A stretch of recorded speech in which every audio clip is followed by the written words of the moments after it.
What is up, YouTube world? Steve, Vinny, Dave, Insert Revolution Podcast, 77th episode. All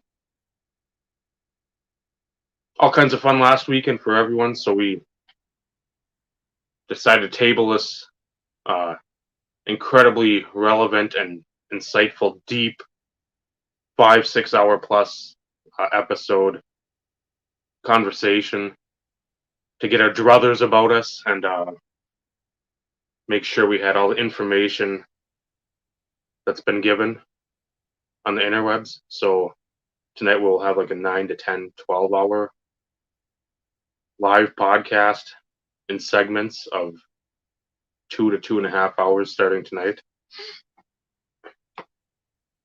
No, life gets in the way, and then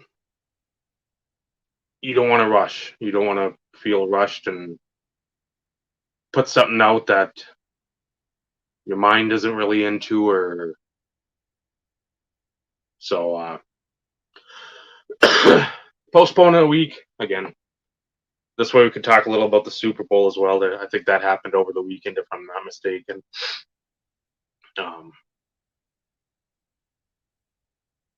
Hobby news otherwise, I have put myself in a cave and told Vinny and Steve to put a rock in front of it because I'm tired of listening to pretty much anything and everything right now. That when I'm using a piece of bread as my life raft in the North Sea, it's a fun time hobby wise. So that's where I'm at. What's going on with you, Steve? I'm nowhere in the druthers as you are, so to speak. We do have to check on you from time to time. As it pertains to hobby news, I couldn't tell you anything that's going on either because honestly, I haven't paid much attention. So I'm in the same boat as you. I will say I finally caught up on all my watch later videos over the last 2 weeks. So I only have I think 6 on the watch later list. One of them being Bob's impromptu live with Carlos and his upper deck 10 break, I think. And then the impromptu one with Carlos and Vinny. That's the 2 long ones that I have to watch. And I have one of yours, Dave, that's almost like 30 minutes. But, for the most part, I did finally get caught up with everything. So I'm at least up to speed from that perspective. Took me forever in a day. I do have some stuff coming in. Some of which I will end up sharing at some point. Others I won't, just because I won't. Because I could do that. It did scratch off one goal already, so that's kind of cool. I have to go back and rewatch the video and make sure I have my goals written down right. I'm pretty sure I remembered them. Of course, I didn't add the organization thing because I didn't want to stare at that one on the list because nothing has still changed as of yet.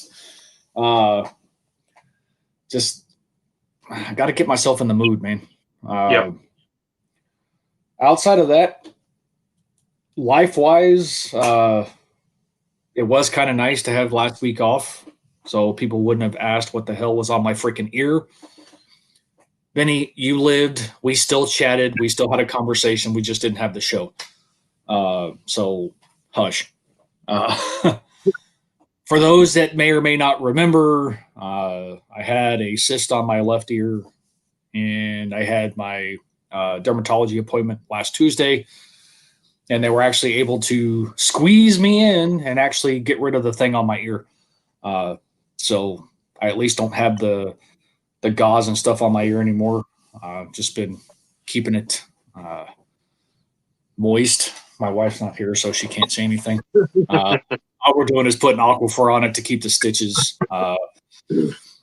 nice and soft, so they don't hurt like hell when they rip them out next Tuesday. So yeah, other than that, been kind of quiet. I finally spent my eBay gift card. Thanks to Bob for giving me the wherewithal to know how to use it, because I'd never used one before and I thought I knew how, but I wanted to make sure and I didn't screw something up.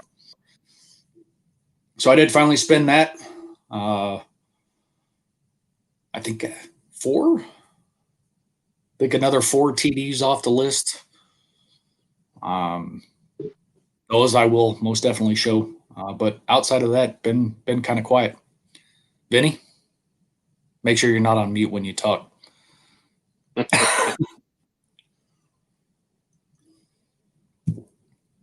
We can't hear you. We can't hear you. We can't hear you. Can you hear me now? Yes, we can hear you now. Mute there. There's also a mute button here. The mutes are muting you. Yeah, I muted my mute. Anyhow, soapbox extend for a moment. Got some corrections to make from the Christmas episode. Yes, I go back and fix things. Unlike other shows, I like to correct my errors. Summit was made in 95, 96, and 96, 97 for hockey. I only said 96, 97. Correction to Bowman, it was 90, 91, 91, 92, then the infamous 92, 93. Then it skipped to 95, 96. And then the other one was when Dave was mentioning tops total tops. Dave was being sarcastic, and I said, yeah, that's a cool insert. Completely over my head. And lastly, I was watching something, and they had like a Mount Rushmore of something. It wasn't on one of our episodes, but it was like, well, that's Crosby there. I'm not sure who these other dudes are. That's Brett Hall. It was Maurice Richard, Mary Lemieux, and Steve Yzerman. Yeah, I hockey guy. Are you guys out? So I was in utter amazement that nobody knew who Maurice Richard, Mary Lemieux, or Steve Yzerman was. Soapbox retract. On to you, Dave. So just focusing on corrections from an episode from what, 7 weeks ago, 8 weeks ago? Hey, I was watching it, and I go back and I like to make sure we're fact checked. No, I admire it. I will give you mad props and mad credit for taking the opportunity and going back. I did the same thing with the metal situation. I don't know if that was the right button there, Vinny, or not. But I do have to say, if in the event that we do misquote something or make a boo boo, so to speak, we do try to correct ourselves. If we remember it, that is. Sometimes that may be an oversight, but it's not an intentional oversight by any stretch of the imagination. But outside of your corrections of past episodes, Vinny, from the hobby perspective, a few of us know you made it to your first show in a few weeks. So fill us in. How'd that go? It was packed. So good attendance turnout. There was not an empty table, so that's a good thing. A larger presence of Pelican case carrying individuals. From what 2 guys told me that I know, not a lot of stuff moving because most people were trying to trade and add cash or trade and get cash. There was not a lot of heavy buying being done. The one dude I always visit, he didn't set up, but he was watching his brother-in-law's stuff for the day. I threw some money his way, and I think he said that was his first transaction. I was there early, so Hopefully it picked up, but the traffic there was a lot of people, but I did not see a lot of people. A lot of trade deals were trying to be done. From what I saw, I got there was a shop that's in Chelsea, Michigan that was set up. That's TGC. Had a nice 20-minute conversation with that dude. Learned some more about Pokemon, some of the new Marvel stuff that's coming out. He had a lot of stuff that was reasonably priced. Cease wanted a Pokemon card. He knocked $10 off of it for her because she was buying it. So I thought that was cool. So if he's there again, he gets my business again. Retail wax, I don't know. It seems like it's the same guys with the same retail wax sitting there. I don't see it moving. And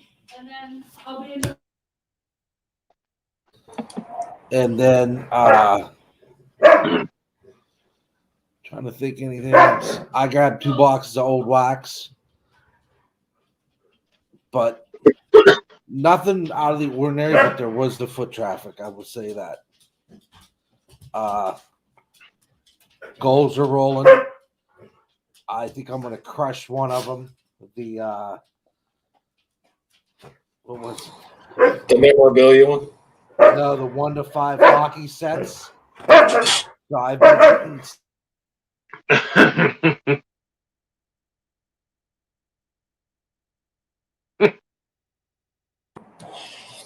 Out the door. I've been putting stuff in pages, and I think in my last count I said 1 to 5 hockey base sets that Lemieux's in. Mhm. I think I just marked off number 24 with buying 1 or 2 cards for each set that I needed. So I have a feeling that goal is going to get destroyed. So it already has. yeah.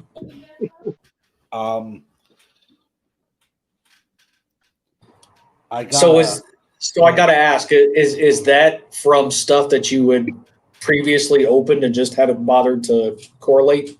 Yeah, but I was missing stuff. So I picked up the 1 to 2 cards, and some of them, there's other sets that I need like 30 or 40 cards. There's a 96, 97 set I probably need 150 cards. So those aren't getting done anytime soon. But Gotcha. to put as much under my belt as I can, I'd rather get that goal done and see how much. The other thing I noticed, Amazon Platinum pages went up to $28, so that's an $8 increase. So I talked to my supply guy. He said he'll do 20 a box. So I'll be probably going to that alternative if Amazon doesn't drop them down. Yes, to my dealer. Can you mark me down for one? If you can get them for 20, yeah. I can do that. Not one page. Yeah. Let's clarify. Let's be Yes. specific. One box, please, and thank you. And then the only thing that sucked this week is I got a card in for the baseball. So far, I picked up 3 baseball cards for the which The category rookies. is that? Yeah, Baseball rookies. Yeah, 12 baseball rookies. So far, I picked up a real good-looking 7 SGC Jose Canseco traded from, I think it's 86 tops. Yep. So that was a real good-looking card. Then I picked up a Matt Chapman 9 PSA. It was looking good. It came in the other day. Then I got a Mark McGuire for $17 in an 8 SGC, or maybe it's a 7. But I mean, the corners were sharp, decent centering. The guy had it wrapped with tons of tape, so there was more tape than bubble wrap. Got the old X-Acto and went like that, and I cut right into the slab. So that was very upsetting. So I don't know if I can get some of that scratch remover and see if I can get that scratch out of there. But if not, I got a 7 McGuire. It was a good looking card for $17. I thought it was a steal in a 7. What does SGC charge for a reslab? I think Nolan said $8. So it may be one of those in which you just bite the bullet, so it'll cost you 25 in the end to have it Yeah. reslabbed. Now, I might go with option A to try to get the scratch out because my wife can work miracles on that kind of junk. She's really slick at that. Well, always go with option A, but I was just Yeah. saying as an alternative, if for any reason Yeah. you can't get it out, it's a small price to potentially have to pay to get it reslabbed. Yeah, it's $8 ain't bad. And it depends on what I would have to do to ship it and ship it back. So if I could probably get another card for $30, the same amount, roughly, I'll try to pick up another one. But for now, it looks good. But it was nice to get some baseball. I was just deciding who I wanted to get, and I started with Jose because I just remember Jose hit bombs. And when he came out, he was the hottest thing there was. And then Mac came along, and I was able to get a CGC 87 tops Mac, which is his first playing uniform with the wood borders. I sent that one to my brother the other day. I think I got it in like an 8 for like $5. And he's like, man, I just love 87 tops. Don't we all? I said, it's just in our DNA to love that set with those wood borders. It's just great looking card. So I don't know. I wasn't a huge Bonds fan, but coming from Pittsburgh, I want to get something from Barry probably too, and Bonilla, because that was my outfield. Mhm. Van Slyke, and I forgot to bid on a Van Slyke. It went cheap the other day. I have 3 or 4 of his rookie cards, but I thought I'd get one slabbed. So that'll theory count towards my Pirates rookies, because in my mind, Van Slyke, even though he was with the Cardinals back then, I'll cross my goals. Achieve them no matter what. Within reason. Yeah. Within reason. Yeah. Oh, never mind. I have it up here. Complete 12 to 18 base sets with Lemieux in it. I think 1 to 5 hockey sets were new stuff. Now that I look at my goals a little bit better. But like you said, Steve, the mem cards, it's been hard pressed to find stuff on my list, or I'm getting annihilated for some of the other cards. And I'm not paying it. I understand that's what you think, but then what I found is once the 2 or 3 people get theirs that are hunting for them, the 4th or 5th one kind of goes for nothing. What was that one, Dave, that I picked up for like $20? I forget what it was, but it was all hot and heavy, over 100 a piece. And then all of a sudden I picked one up for $20. I'm like, so patience is a virtue in this hobby. You don't have to grab everything at once. Unless it's numbered to 5, numbered to 10, sometimes you take those chances. But if it's numbered to 100 or not numbered or anything along those lines, it's just a rare insert or parallel type situation. We've preached it from the beginning: patience, patience, patience. Tops. That's that special effects one. That's what, 95, 96? 4 or 5. 4 or 5. Oh yeah, because because that has the yellow box. The piece of the pad there, that white's. Well, that's different. The wah, the same seller had a wah, and I think that was over 100. That one was not even a fifth of that. And this one, which we've notated before, let's say there's stuff that you don't necessarily have within your list of things you want to pick up. My brackets are rookie year to 0304. Anything after that, if I can pick it up cheap, I can use it for fodder and trade bait and whatnot. And this is one of them. And again, I think I got this for under 25 shipped.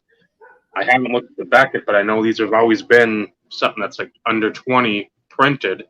So, and again, it's the game used numbers from in the game. I think 0607. So again, three color, slate, and then two color at the end, that gray and black. But something like that, and it's not listed on the back like one of whatever. But That'd be a hard one to get rid of, though, Dave. That's a pretty one. it's nice, but if I can get one of the earlier ones in the years, I'd be. It's like, what do I need this if I want the one, or that's the ones I'm chasing? And again, if that helps somebody else, it's a win-win. I know it's rare for me to say such positive things, but I know. I guess that's what took me aback. I've got a couple others. One that I'm gonna have to fucking email the guy, because there's just,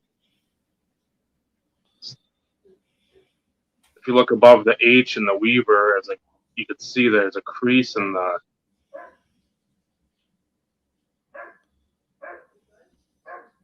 and like right.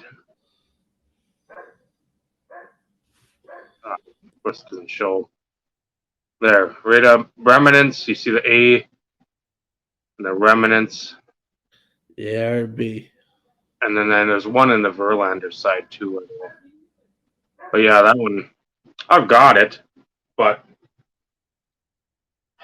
not as advertised. So, but no mention of the creases, nothing. That's unfortunate. So, and again, picture didn't show it, so obviously he didn't have the light in the correct position for me to pick that up, or else I would have said, "Fuck it, I'm not going to pay anything for it." There's nothing to get. But the DVDs have come in, and that's about it. Everything card wise has been getting my ass kicked. I mean, literally every turn, it's like, okay, I bid 35 on something that goes for like 80. Oh, it shouldn't even be near like 35, or we get to 80. So, yeah, the cards have been. I also try to stay away from him, but to bring points where he's doing his goal, I'm working more on the DVDs. I said I was going to try to finish out several runs of stuff. The Ring of Honor's semi-slowed down. I haven't looked for it as diligently. A couple of sellers I've been buying from have been listing a lot of stuff, and it's from the Chikara, Combat Zone Wrestling. Not even the Pro Wrestling Guerrilla. I haven't picked any of that stuff up lately, but yeah, it's Shoot Interviews, been picking those up here and there, and I'll show the picture I sent today. But yeah, it's like this was one package today for the DVDs, and I mean it's a lot of Ring of Honor, but a lot of Chikara, which they've got again, like Brody Lee is in a bunch of them. Eddie Kingston.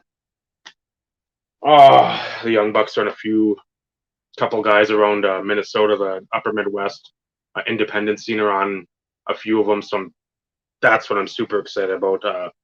Cesaro is on there. I'll have to check it out, Clint. The stuff I'm looking for, I got, I think, a couple in today. It was all that old stuff. I know I've got a few other ones coming in too. I mean, that'll be a video of its own. But I only got the one today. I thought I got two.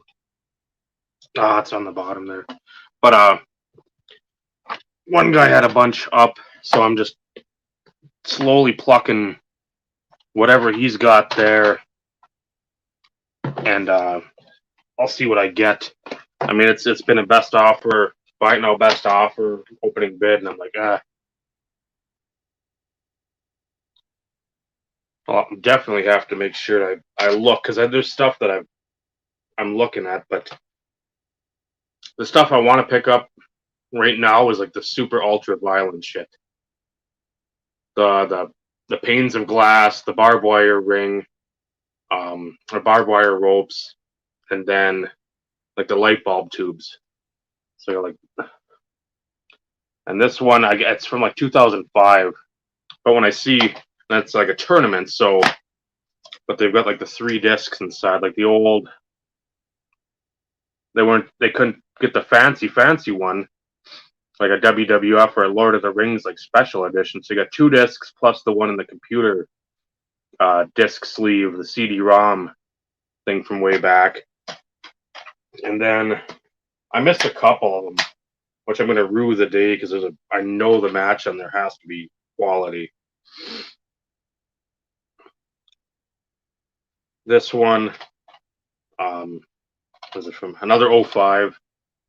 So again, in the early infancy of the CZW, where you knew it was going to be just fucking gore. It wasn't anything that was sort of what they transitioned to in the early 2010s to now, where it's a little more wrestling, and you get, if you have the hardcore match, the death matches, it's an event, it's a spectacle. You don't want to burn through that stuff, even though these guys like to do it or they want to do it.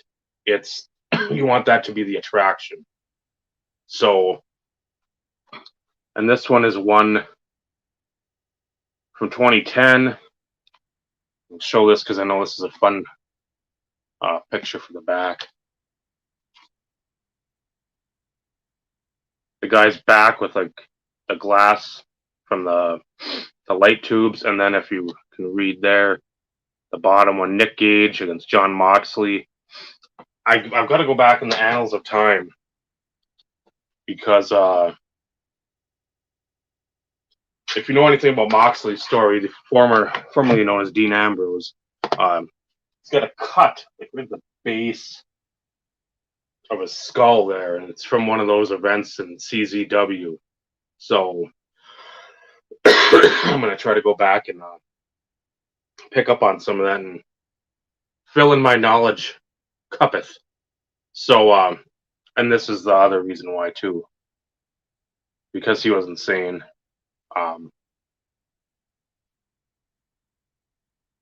Like we said on here many a time, we're not just about the here and now. We want to know the full story, even if it's a couple, 3-4 volumes. We're not going to just be satisfied with a couple things. We want to know everything about the story. So that's what I'm trying to do. I know I've got like I said, the one guy I probably have 25 Combat Zone Wrestling DVDs coming in from the one guy. So I'm gonna have to buy more shelves or something, because I mean we're gonna have stacks of DVDs that look like small people around here. It's like I'll be knocking stuff over. Those will be my new tables. We'll have like a thing right here. We'll have to peek through like Wilson from Tim the Toolman Taylor, the Home Improvement. What's going on, Joe? So that's what I've been doing. Cards have gotten me to the point where I just don't care. I still pick them up, but it's not. I don't want to immerse myself any deeper. And per Steve's constant advice, I try to just turn away. I 5-finger death punch. I walk away. I make it easy on myself. And then we get to hear Vinny when he says he went down that rabbit hole and he slipped on the banana peel and watched about 8 videos of the missing chromosome gang that and their exploits and their adventures and card shows. So I'm just like, yeah, a lot. It's not like I've ever been positive, but I won't say I'm as negative as I've been, but it's towards the hobby. I'm like, you've got so much people you think you had a better read on. They turned out to be shitbags, shady shysters, just people you didn't think were authentic, and they just didn't turn out to be authentic. And then the prices of everything, it's just, if I can allocate these funds in the digital media world, I told DC earlier, we were talking, he was wondering about Dalton Castle, and a 2-day conversation where it was, I don't know, a handful of texts. I said one of the goals for next year, by the end of next year, is to have like one of the most complete. Oh, come on, Eric, you know what it is. Word. One of the most complete collections of like the wrestling stuff out there, because that's something I've had forever. I've constantly built on it. It's not something where you sell stuff and then buy it back or bring some more stuff in or go a different direction. No, I'm buying whatever I can wrestling wise, because I've always bought whatever I can wrestling wise. So if I can have my wrestling collection sort of mirror the Josh Johnson collection without doubles, because I don't need 8 copies of something. There's just no need for 8 copies of WrestleMania 7. If I can upgrade boxes along the way, that's fine. But at the same time, I just want to have stuff that a lot of it is stuff you can't find. Or if you are, you're finding it for 30, 40 bucks.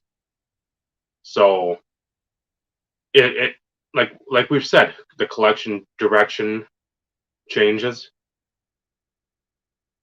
Does it ever completely go from one extreme to another? In our case, no.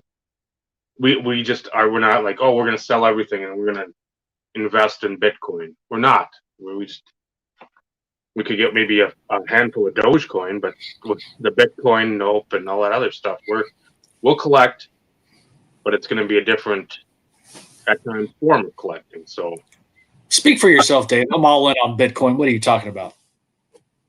Come on. Ethereum, all of it. Come on. Don't be like Larry David. I am fully invested, man. I've moved my 401k. It's all invested in freaking crypto. Come on. Okay. No, it's not. And it sure the hell ain't being invested in NFTs either. Dave is not giving up on the hobby. He is shifted his focus as of late. Yeah, don't ever worry about that, Eric. It's just, instead of always swimming in the deep end, listening to everything, watching everything, keeping abreast of everything, I'm sitting in like Homer Simpson's kiddie pool in front of his house, and they're trying to sell the next door neighbors, and he's like burping and, where'd you go? And he's looking for the hot dog he dropped in the pool. There you are, and then people get run off because they see that. I'm Homer Simpson in that regard. I'm just sitting there enjoying what I enjoy, not really paying too much attention, and that's not something I like to openly admit, where I'm like, I know I've missed, and I'll go back and watch them eventually, but there's a lot of videos I need to go back and watch. I just have not had the mental energy to devote any time to it, because I just don't want to say I don't care, but I don't have the cranial capacity right now to care. Later I will, but right now it's just like the wah wah wah, the Charlie Brown teacher, the parent. It's just like it's all the same. And sometimes you need to pull the plug, take a break, take a knee, take a couple plays off, do whatever, and just recharge somewhere else. So the hobby will never leave me, Eric. Believe me, that's a guarantee. So I've kept the question up just because I didn't want to lose sight of it. Not to mention, I thought it was a good question, but I'm going to take it a step further. What is going on, Mike? Wow. Sorry, I got to highlight this real quick. Hook'em Mikey. This is old school YouTube right here. Good to see you, Mike. This leaves me a little verklempt because of the other episode of how you were talking about the old guard, and it's like they're coming back. It's like building this secret army. It's awesome. Yeah, we're trying. Getting a band back together. So, Joe, I do have to ask though. In what regard? And are you talking about just like the entire umbrella, or are we talking like sports specific? Because it's one of those in which if you go sports specific, there is some differences there, I think, in answering your question, and it would be opinion based. But I just figured I'd ask for clarification. Are you looking for the overall umbrella aspect of inserts in general, or are you talking? Do we break it down sports specific? Because I think it does make a difference. Or do you go? And I know you said inserts, so I don't go with parallels, but let's say parallels. It's a camo prism to 25 or whatever, a press proof or a Donruss to 99, or do you go kabooms, stuff of that nature, the downtowns? If you do that, well, those I think are generating too much heat right now. I agree. And you've seen that over the last year or so, where some of that stuff was just stupid. Again, full disclosure to what I just mentioned about myself and my hobby radar. I don't know what stuff's at now. I'm guessing it'll be season specific. Stuff comes down or whatever that isn't in season or is a top tier player. Like, let's say middle of June, middle of May, Tom Brady's still going to be hot. Will he be run up to the Super Bowl hot? Probably not. But it's not like he's going to go from $3,000 in this past December to like 800. He might go to $3,000 down to like 24 or 2,800, somewhere in that market. But like a Dominique Wilkins, somebody like that who's retired, or some of those retired folks that have like a Kaboom or Downtowns. If they're already in the Hall of Fame, they're pretty much going to have a steady rhythm, a steady beat.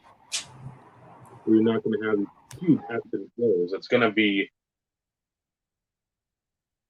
the same price or close to it, unless, again, you have the influencing folks out there pumping something up. I have to agree with Mike, what he puts. To a degree, it is going to be, it'll vary depending on, collector, or from collector to collector, depending on what their focus is. Personally, I've never understood, the color blast, the downtown, the kabooms as it pertains to, being quote unquote case hits. I don't know if they even deserve that nomenclature either. Yes, I finally said the word. It's been a long time. Hopefully it's on your bingo card.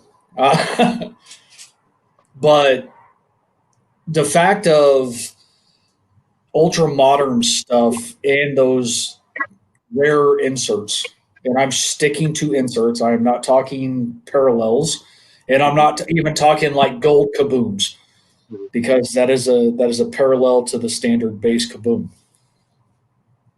Why they have so much traction or so much hobby focus across all sports blows my mind. Because, us being 90s guys, and I'm speaking for all three of us, you have inserts that were 100% in fact case hits or one every case and a half type situation that, in my opinion, put kabooms and color splash and those like to shame. My opinion, of course, but yet you don't see those cards fetching, $200, $300, $400.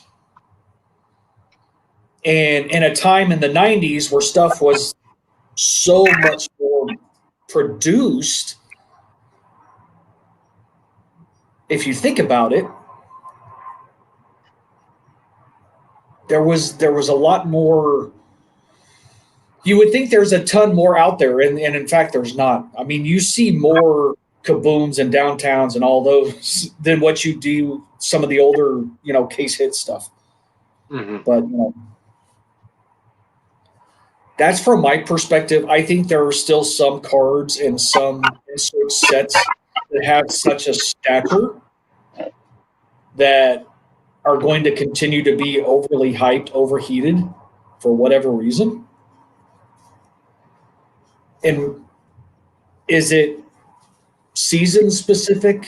It's hard to know for sure. Sometimes you get the welcome surprise, and even in football off season, stuff still seems to have an increase in price points because of the rarity for whatever reason.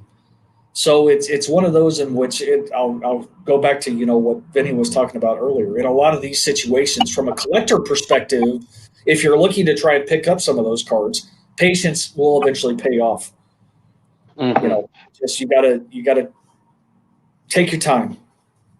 So, Vinny, you have anything to add to that Actually, other than the dog barking? so what's odd is like some guy wanted $350 for a Lemieux Kramer's Choice. It's one of the ones I didn't have. I think it was 04, 05 maybe. The one to 49. Pardon? The 1 to 49. Yeah. He wanted $349. He ended up taking $250. I was hard pressed to pay $250 when I paid $20, $80, and like $30 for my other three. Mm-hmm. So it's weird. But then there's a UD Black Lemieux that was numbered to 99. I've seen 4 of them. 99, 89, 74, 80 something. All of a sudden the other day, $20. I'm like that bird that you put water in its butt and it just goes like this. Buy it now, buy it now, buy it now. It's like, yeah, water bird. Thank you. But it.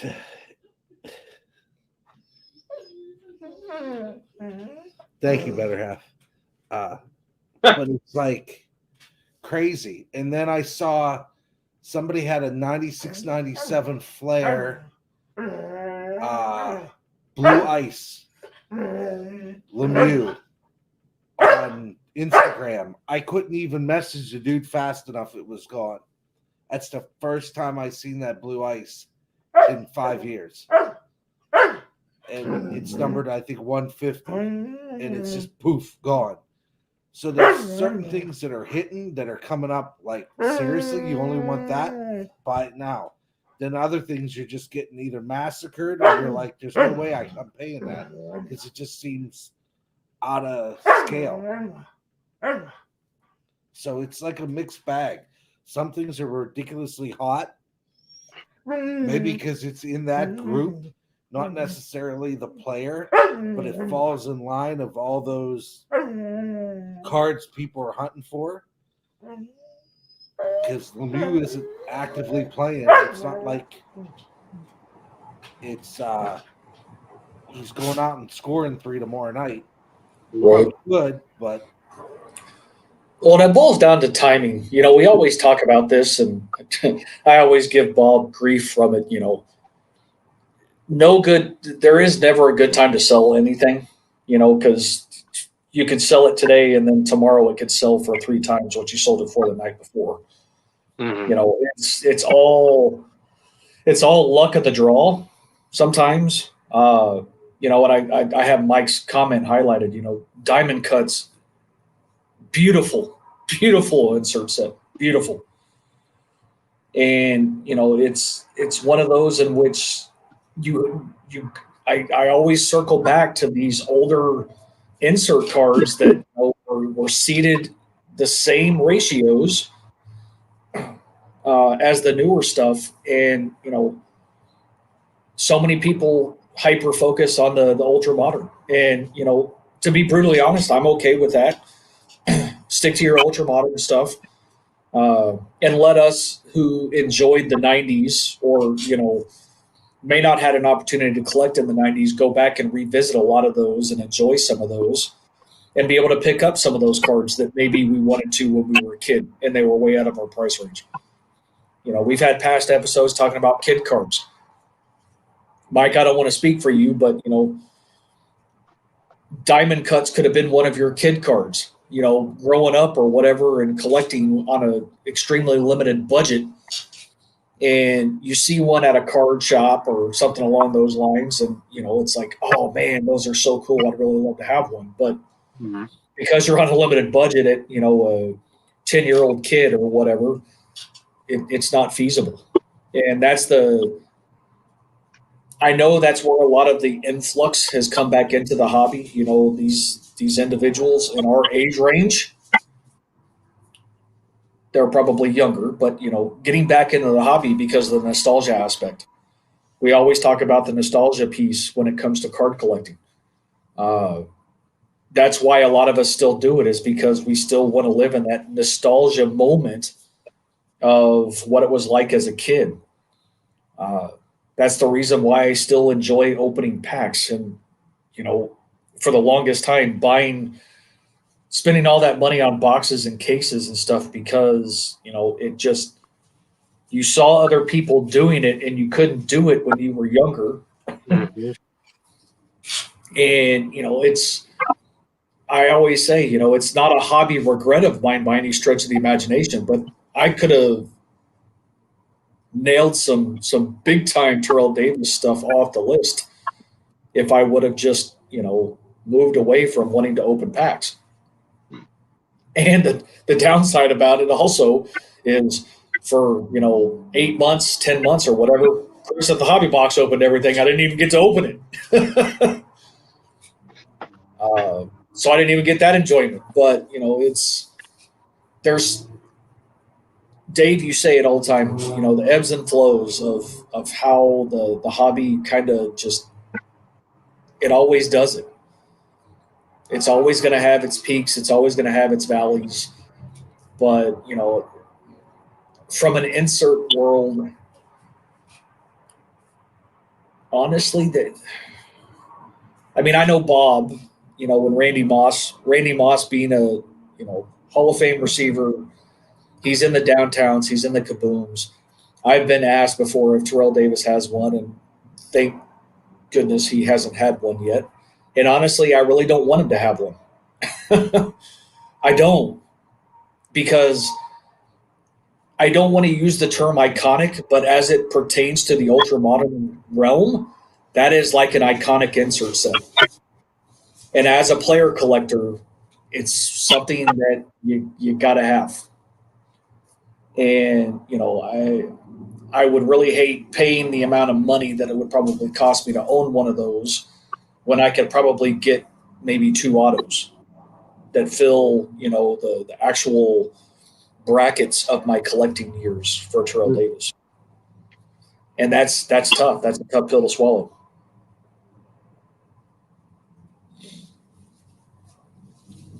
Yeah, the nostalgia of everything. Remembering people open packs, 92 clear jumbos, the rookie sensation baseball.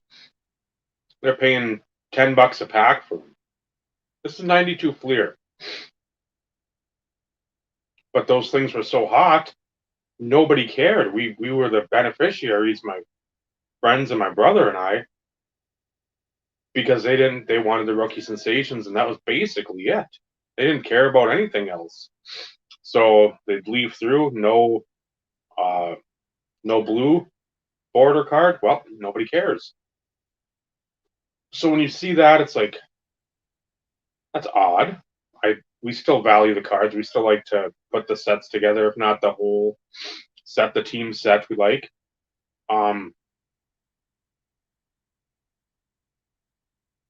But you go along, you can't collect everyone. I've tried. I've failed. I collect a lot of cards of most people. But as a kid, it's like, okay, we had sort of like this guy collected these 4 players. This one had the Cowboys and Jerry Rice. This guy collected all like the new rookie receivers. So it's not like, okay, you pulled a Rice, you would usually try to figure a trade because you collected enough people to finagle something. And at the time, you can find cards anywhere. We've talked about ad nauseum. Furniture places had cards up here because they sold everywhere. You weren't sitting on them. As soon as people found out you had them, usually by the end of the week they were gone. So to go back, because everything's always been, hey, what's the next product coming out? What's the next product coming out? Well, who's going to be in this product? Well, what's this draft class like? Whatever the case may be, you had that over the 2000s. You had that through what? Mid 20 teens, as it were, where you had a few different products you could rely on, a few different companies. When you start getting into one company, the Department of Redundancy department rears its ugly head, and it's like, I don't need to fucking pull a Kaboom from like some Panini soccer sticker pack. I mean, that's what it's going to come down to. You'll get one of those in every book you buy, the sticker books. You had the innovation, you had the challenge, you had constant competition with everyone else to try to do something that draws in somebody's money. And then when that happened, you have, okay, like Mike says, the medalist from 95. You get all that cool, the foily, it's not dot matrix, but it's just like the etched foil. Then you get like die cut. And then you throw in serial numbering after a couple of years to really sweeten the pot. Now everybody does it, and it's like, okay, now you really have to pick and choose what you want. Because everybody at that time that's in here, for the most part, we weren't making boku bucks. We had some discretionary funds for cards, but it's not like we could go to a card show, pick out what we want, and be gone. Because Al Rosen was there trying to buy 52 top sets all day long, being Mr. Mint. We had the value boxes. Again, hope everyone's sitting down. They aren't in the last 3 years only. They've been around. We'd go through them, look for those hidden gems. So that's where I think some of the heat comes from. If anything comes from our generation of cards, that early 90s to early 2000s, the heat check indeed needs to be done there. It's because a lot of us are starting to get, and we've said it tons and tons and tons of times,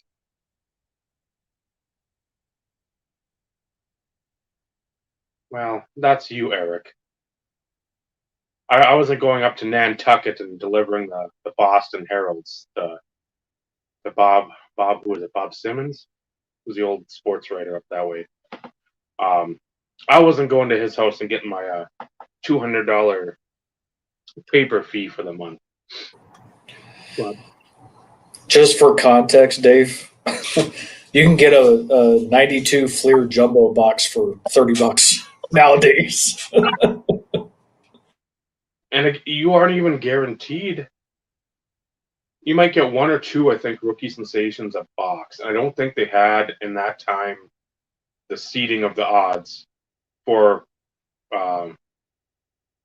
the cards, the inserts. I don't know if 93 really started to push that, but I don't really. From what I remember, 92, you didn't have much of anything, just a chance to get them. That was your chance. Diamond Kings, Elite, Rookie Sensations, Team Leaders, Team Pinnacle, the Rookie Idols out of Pinnacle. You didn't have all this stuff where it's like, oh, these are 1 in 72. It's like, no. After a while, you figure, oh, yeah, okay, maybe Team Pinnacle and those Rookie Idols are like 1 in 90-ish, somewhere in there. But that's after somebody does diligence with opening up cases, and well, let's see the seating ratios and figure it out that way. But it wasn't listed as such then. So like what we're reverting back to now, like nothing is like, oh, here's 1 in 8, 1 in 12. I mean, Topps does a decent job with that, but Panini doesn't. So, but nostalgia will always play the big part in that, the pricing, because we have to come back to our roots if we want to fully enjoy, for me, at least I'll say for me, a lot of the stuff that brought us a lot of joy back then. But it was like the insurance commercial. The dude with the fishing pole and the dollar. He's like, oh, you just about got it. Oh, nice. No. We're grabbing those cards that, even if it's not somebody we collect. It's like, I remember seeing that in my showcase at my shop that I go to. Or I remember my buddy had this one, or whatever the case may be. I remember this in the sell sheet or the box of the Stadium Club. So we go back and we want that, and it's like, okay, now that's the slippery slope. Well, what else did I like back then? Well, I remember game jerseys from '96. Well, what about the TV Cell predictor winner cards or whatever? I like those too. They were acetate. It was a cool card.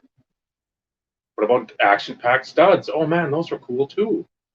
Well, what about Pinnacle Epics? Well, that's basically Kaboom before Kaboom. And we lost Vinny. Vinny was overwhelmed. So yeah, some of the heat is properly placed, but in the same sense, it isn't. I'm glad that a lot of collectors want to get Kaboom in the downtowns and will forego actually having any shred of hobby knowledge and going back and looking at some of this stuff where it's like, man, there's a lot of stuff out there that's cool. A lot. And we're just, our eyes are in front. We're not looking in the rear view. We're not looking at the side mirrors. We're just looking out the front window. That's it. You could see 50 cards sitting in your back window. They don't care about them. It's whatever certain entities in this collecting space ramble on about endlessly. Like again, the human centipede. One says it. Sure as shit, there's that next one. He says the same thing. Oh, crap, here comes number 2, 3, 4, 5. It's all the same verbiage. You don't learn anything that way. And it's not something worth repeating, because once you hear it, okay, I understand your opinion. Move on. But people need... What, kabooms?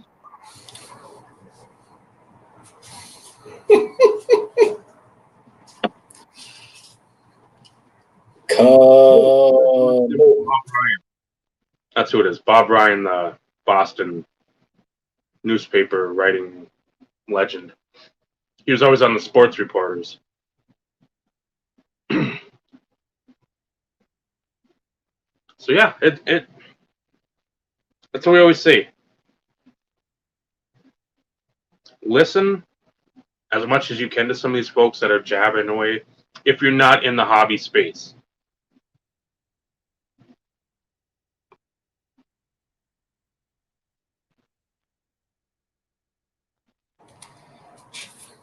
Pretty sure you're still breathing, Dave. Yes?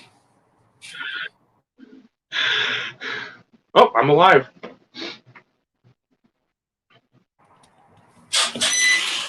You should have known what to expect, Eric. Come on. You come here purposely putting yourself through the torture. Yeah. You open your mouth, you say something. Come on. Would you expect anything less? This is about being on brand, Eric. Yeah, Being on brand. Yes, he did try and move the beard. That if you're gonna listen to somebody new, take it grain of salt. If you want to listen to older stuff, you know where to go for that. Always inform yourself before making any of these purchases. That's the one thing. If you buy, like, again, I don't know, Joe Burrow rookie Kaboom for $2,500, that's on you. I don't think that's a $2,500 card. You probably can get some decent rookie him for that type of coin. I'd rather have something with like an auto on there for that type of money. I'd rather have a PSA 5 Jordan rookie for that price. Just thought I'd throw that out there. I'm just saying, I'd rather have a vintage mantle. If you're gonna buy a Joe Burrow rookie and that you want something, again, Kaboom looks fancy. Something with his autograph is going to obviously hold more sustainable value down the road. And you probably can get a couple autos for the price of a Kaboom if it's whatever the price is. Again, assumptions. So do your due diligence, do your research. Don't. Well, if a Lawrence Gold can go for $25,000, give or take, If the person gets it. I know, but I'm just throwing that out there. I can only imagine, what Burrow's Gold would be going for at this point in time type situation. So I'm with you. It's one of those in which, let's be real, the big money is in a lot of the newer stuff. None of us can argue against that. No. A lot of the big money stuff is in the newer product and the newer stuff. Probably 2017 and newer is where the bulk of your big money stuff lies these days. Mm-hmm. But on the flip side, stuff before that, there's some pretty big stuff in those years as well. So it's one of those in which you got to, pick your poison in that situation. But like Dave, for $2,500, there's a lot of other things that I would rather have than something of the stature of a Kaboom or a Downtown or a Color Blast. I just Color Blast they're cool looking cards, but it's Not for that price. I don't understand other than the manufactured rarity of it. But on the flip side, how rare really is it? You know what I mean? Do we really know? If you go on eBay and you see freaking 15 of them almost every time you turn around, is that really that rare? Mm-hmm. Go do searches for 97 Kramer's Choice. You'll probably find less 97 Kramer's Choice of a single player than what you would a Kaboom of a top tier player. So the question becomes: is it really that rare? So.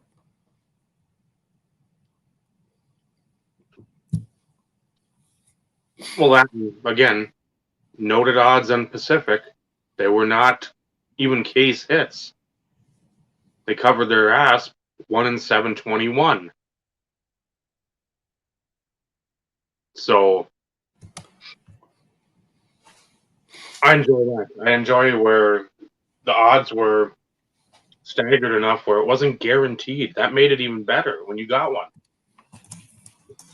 If something was 1 in 37, 1 in 49, 1 in 73, 1 in 145. 281 and 281. Yeah. So it just do your due diligence. Again, it's always the justice thing. The scales of justice. 25 Burrow, or do you want to get a cut of a legend, an icon, somebody, Ernie Nevers, whatever, Lombardi, and then get something else? Get another Burrow of adequacy, or get something else. Get a Walter Payton 2 rookie, or a Randy Moss auto, maybe a Jerry Rice auto. With all you, we'll never tell you what to spend your money on, your collection, your pocketbook, your finances. But unlike these other goofballs out here that won't say, "Hey, I'm buying this to flip," and that's it. I'm not. What's the market gonna? No, I'm buying it to flip it. That's all I need to say for these other idiots. You want to have a long-term hold? You have Jerry Rice autos. You have Joe Montana autos, Terry Bradshaw stuff, Earl Campbell, players that have already cemented their legacies.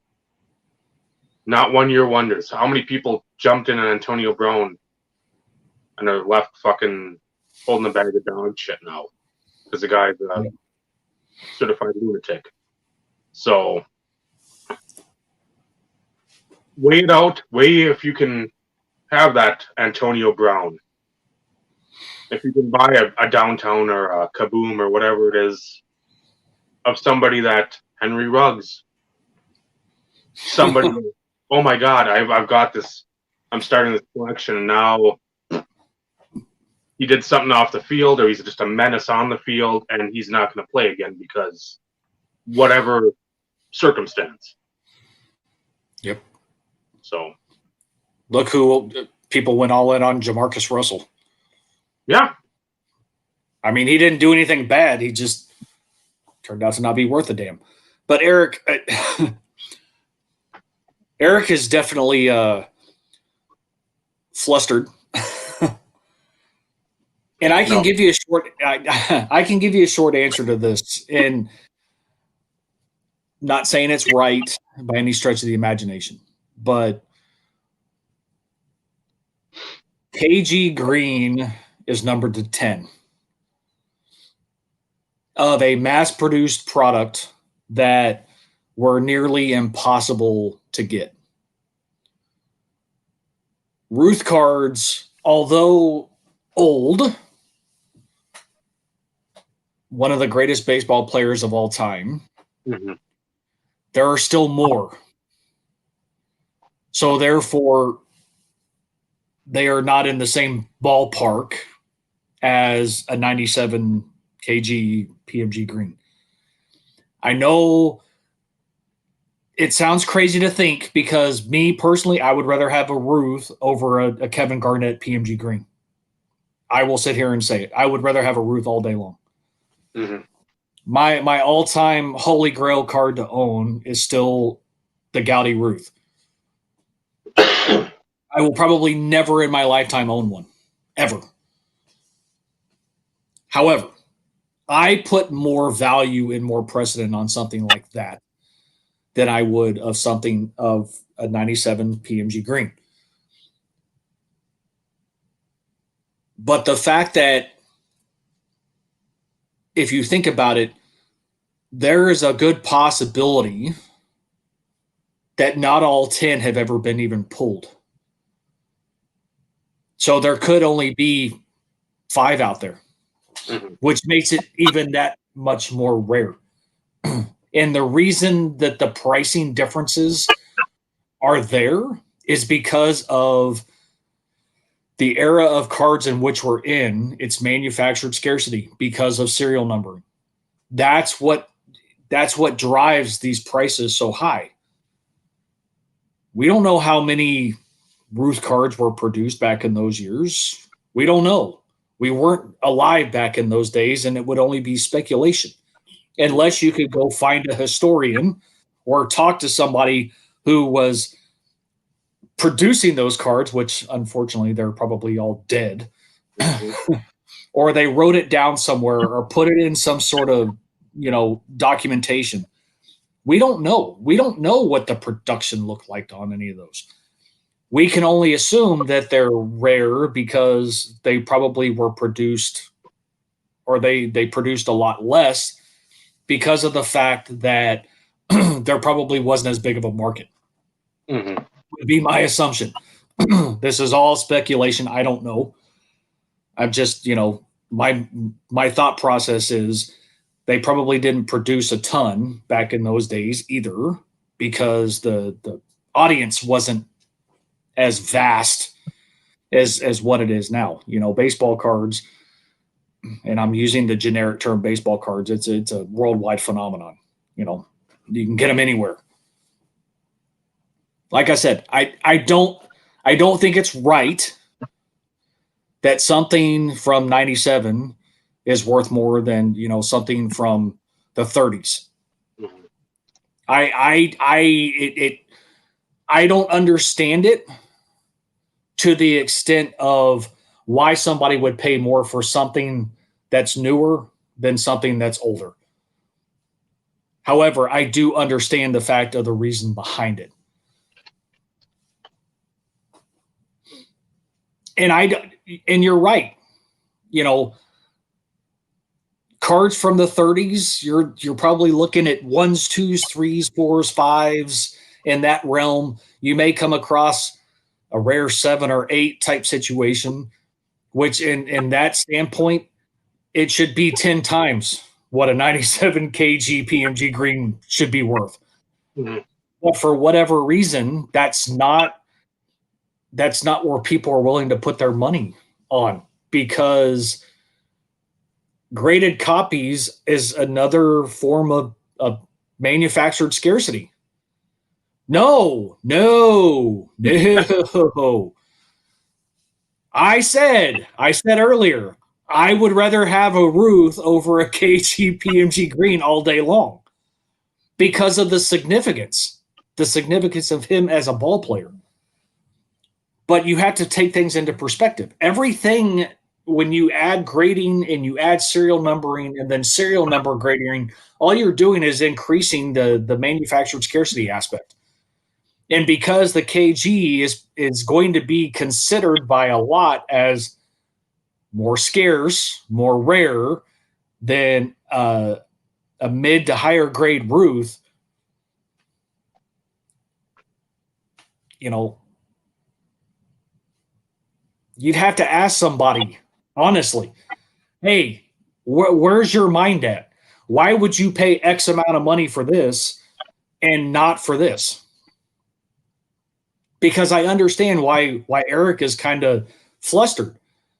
Because in that post, it was all about the KG PMG green. That was the main focal point of that post. But yet he had over $1 million worth of cards in that car. And the PMG green was the focal point of his post. It took him later to post all the other cards that were taken. Blow it out your ass, Eric.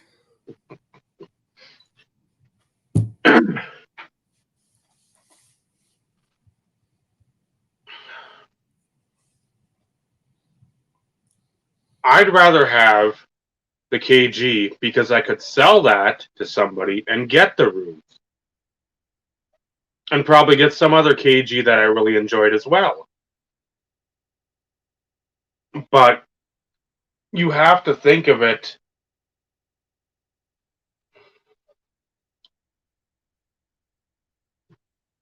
in the overall card space. to people who have been in the hobby for since our childhood, since when we were children. So at least the 80s, early to mid 90s. You looked at a Beckett. You go back, you look at one of the first sets they do. One's the 29 Gaudi. I mean, they do some of the tobacco cards too. The T206 and the T209s or whatever they are. But you look at like I think 29 Gaudi and 33 Gaudi, whatever. I know 33 for sure because I think that's the DiMaggio rookie. They'd always show the same card as they wouldn't always show it, but they'd show when they did the same cards. So as a youth, you go through that Beckett because again, no cell phones, Game Boys only did so much. When you were looking at that, because that was your reading, or an old Baseball Weekly or Sports Weekly, SI, something like that, you see the same picture. Then they're like, oh crap, Babe Ruth. $12,000, whatever it is back then. You're like, holy shit, that's a card that's $12,000. What planet am I living on? Ingrained in you at that age is that card and that value. Because that's one of the first times you ever equate money and something you like to pick up. This isn't like a toy, like, oh man, my G.I. Joes are worth X amount, or Mask toys, or He-Man, or whatever. You collect baseball cards, again, generic term, and you see a baseball card, $12,000. You see a 52 Topps Mantle, 18,000, 25,000, whatever it was back then. You see the 51 Bookman. You mean his rookie card, right? The 52 rookie of Mickey Mantle. Sorry, I couldn't help myself. I don't blame you. You see this stuff and it's like ingrained in you because things you're collecting. Hey, Mark Brunell SP 93 rookies, $12 going up. Bledsoe's 120. Bettis is 40 or whatever it was. Natron's 20. The Pinnacle rookies, you see like Bledsoe at 80 or 100. You see Bettis at 60. You see these numbers of these guys you collect or you want. Turn your head and you see the stuff that's super old. It's like, holy shit. I'm not a math magician. That's got to be somewhere like a price of a car or a house because you're 10, 11, 12, 13. You're not looking at Zillow because Zillow doesn't exist. But you're like, man, that's a lot of money. So that's where I think we go to now. If you, dare I use this word twice in one broadcast, if you had your druthers about you, you would have picked up maybe a PMG green, but you, again, at the time, you're in a different hobby space. Unless you're like a dedicated collector to something, you saw one, you probably would pick one up, but you probably at the time wouldn't know the scarcity because there aren't like tables filled with this shit. It isn't like it is now where it's like, oh man, we know that the PMG reds are out there. Yeah, we knew then too. The greens came out later because we really didn't know. And it wasn't like years later. It was weeks later. It's like, oh, there's a green in there too. Okay. But then it wasn't like, okay, this is 1 of 10, 1 of 15. It's within the serial number spectrum. So you buy a car, you buy a pack of metal, you pull a green KG. It's 8 of 150 or 8 of 100. That's a pretty cool card. There's 100 of them. Aha! There's only 10. But a lot of people back then didn't know. And even over the years, it was still sort of, it wasn't like an, oh my God, I can't believe there's only 10 or 15 copies, depending on the sport. People knew. Some didn't. So now you have Babe Ruth, And again, I'm going off what you guys are saying because I don't have a fucking clue what you're talking about, what post this is. But now you have Babe Ruth versus basically Kevin Garnett. Ruth, old, candy bar, Yankees, KG, big ticket, basketball, serial numbered. That's going to be the key. The serial numbering, and you have a worldwide sport that everybody loves. I'd say, maybe. But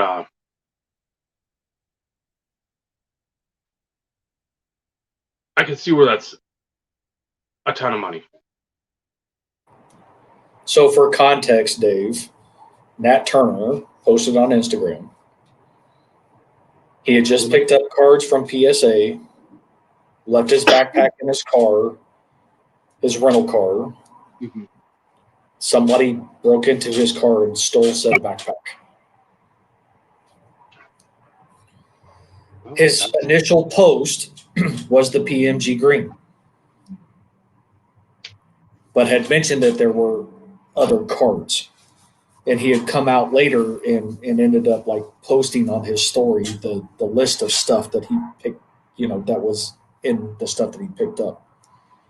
And he had over $1 million worth of cards. Now they've been recovered, but at the same time, what Eric was the focal point is, and I didn't bother to look at everything else that was in that order.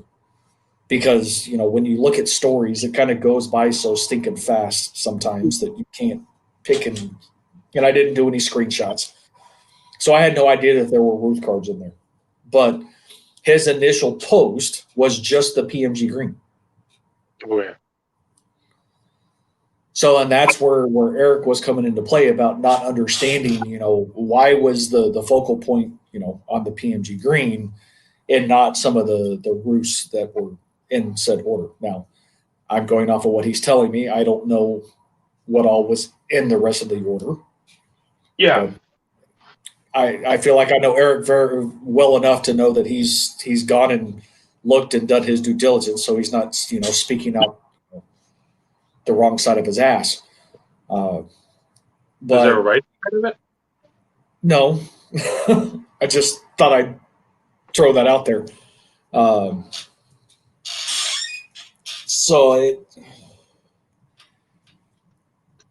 Going off a little bit more what Dave, kind of what you were alluding to, it's it's the age of the collector base and the focal point of where the hobby is right now too.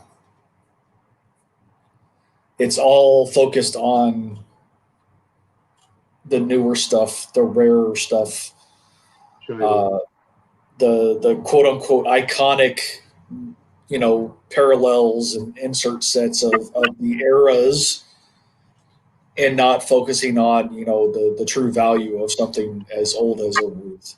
Like I said, I would still take a Ruth all day long.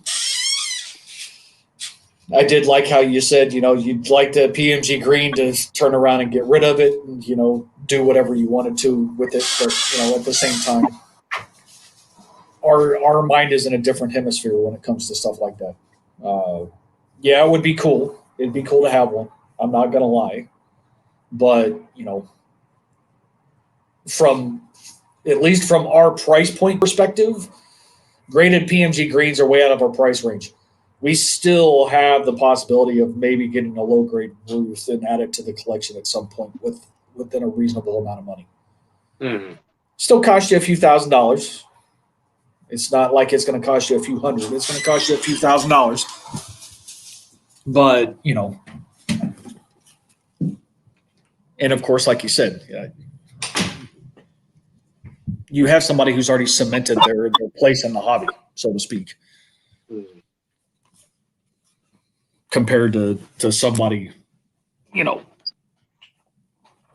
that, in my opinion, is nowhere near as important to the sport as, like Babe Ruth was to baseball.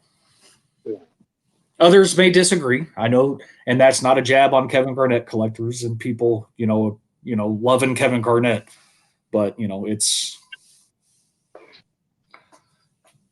Vinny, you have something to add. You're on mute. Is that your PMG green, Kevin Garnett? Oh yeah, that's what it is. So we're in Dallas, right? Buy this card X, whatever it is. Pay $1,000. I take card to Atlanta. I sell it for $1,300. That person takes it to Burbank. They sell it to Burbank for $1,400. Burbank sells it to somebody for $1,450. The card ends up back in Dallas. Card tanks a little bit. Sells it for $1,100. Card tanks even further. Somebody sells it for $900. Because taking a loss, taking profits, that's what we do in this game. Finally, this card ends up in Metro Detroit, and somebody buys it as a collector for $455. Guess what? That's when your actual price is realized. Because you could have this card change hands with 20 different people until it reaches a home where it's not going to move and be caught in this never-ending whirlwind of making $200-300 off this card every week for 52 weeks. It's always going to be in that vicious cycle until finally it's extracted and your actual value is realized. That's your real value. When you hit that place where it's not going to move anymore, that's what somebody's really willing to pay for that. It went from this flipper, flippity, flip, collector, or long-term hold flipper. Somebody that's going to hold it and see where it ends up in 6 years when the dude retires. This is a never-ending cycle. I watch it all the time. It's absolutely amazing to see. Thank you, better half. I will shut up now. Soapbox retract. Valid points. I've seen it for the last 2 years. It's the same song and dance. Bob, anything you had to weigh on the subject? Strangely enough, I had $1 million cards stolen out of my van.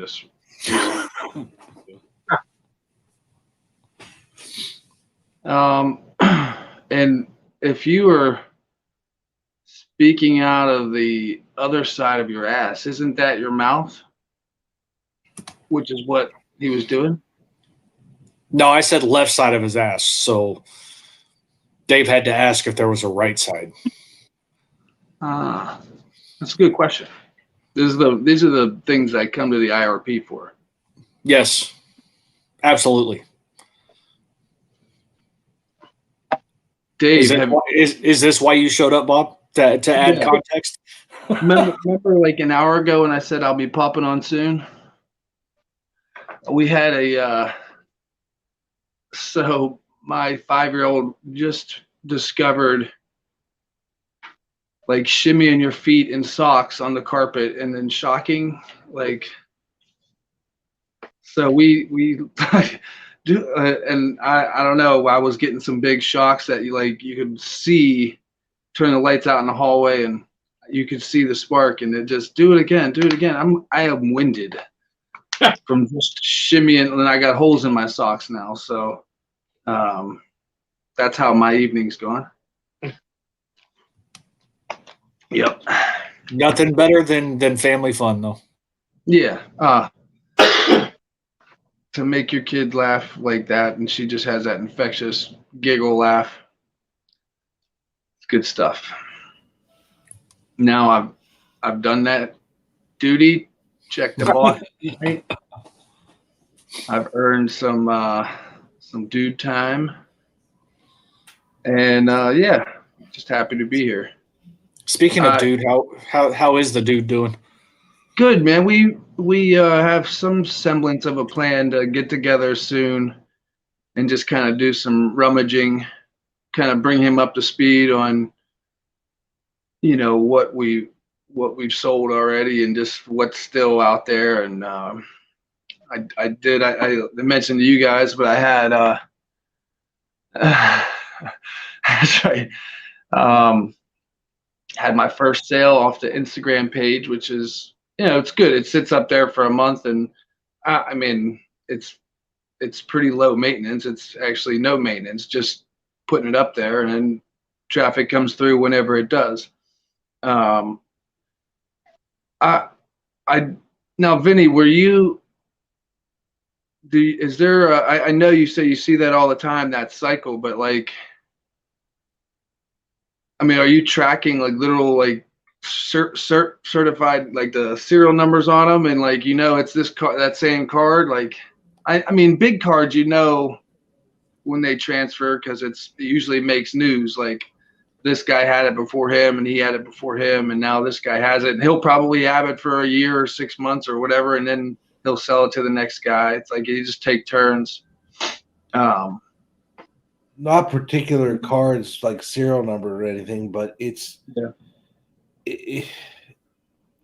it's always cards moving, and it's funny because they'll say, "Hey, I think I had this card." Yeah, I did, because it's some Beckett graded number, and he looks at it and he's, "Oh, I had this at a point." And then there was one where the guy bought it. I think it was Sasha.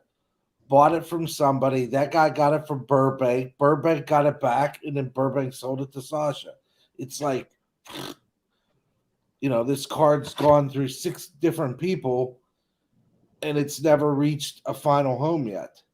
Yeah, it's moving. I do like the point of when it finds that home, whatever it cost to get it in that person's collection is sort of like the price realized. I never really thought of it like that before.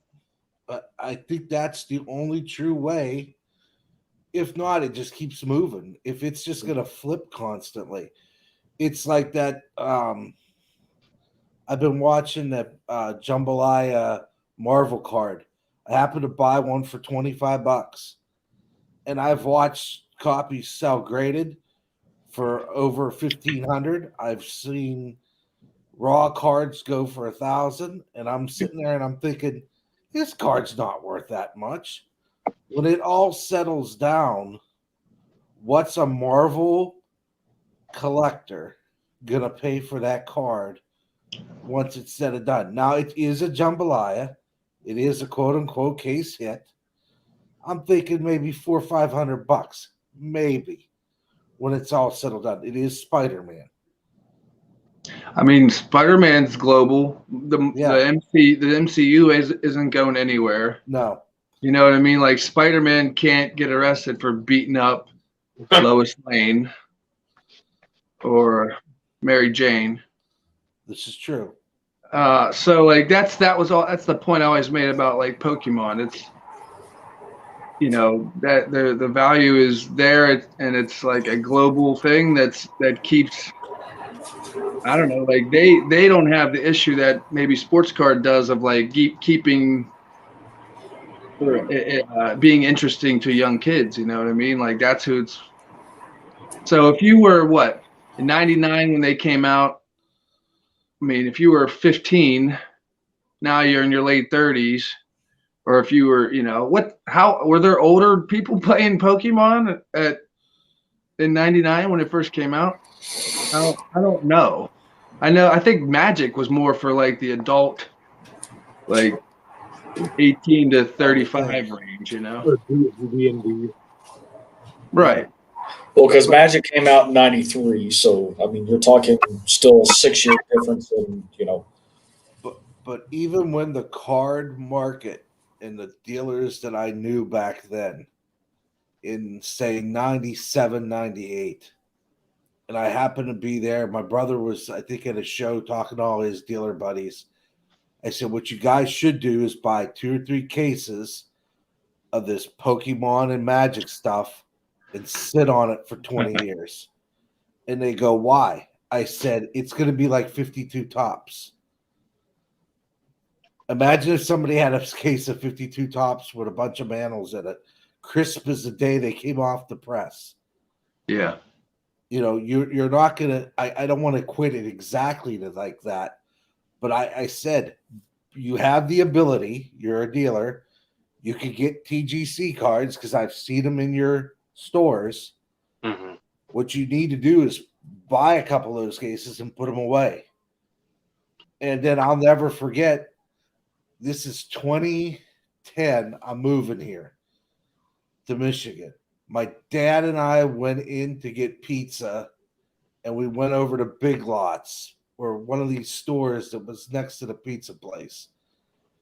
There was a pallet sitting there of the 90s version of it had G.I. Joe, it had Marvel, it had all kinds of boxes of Marvel, DC.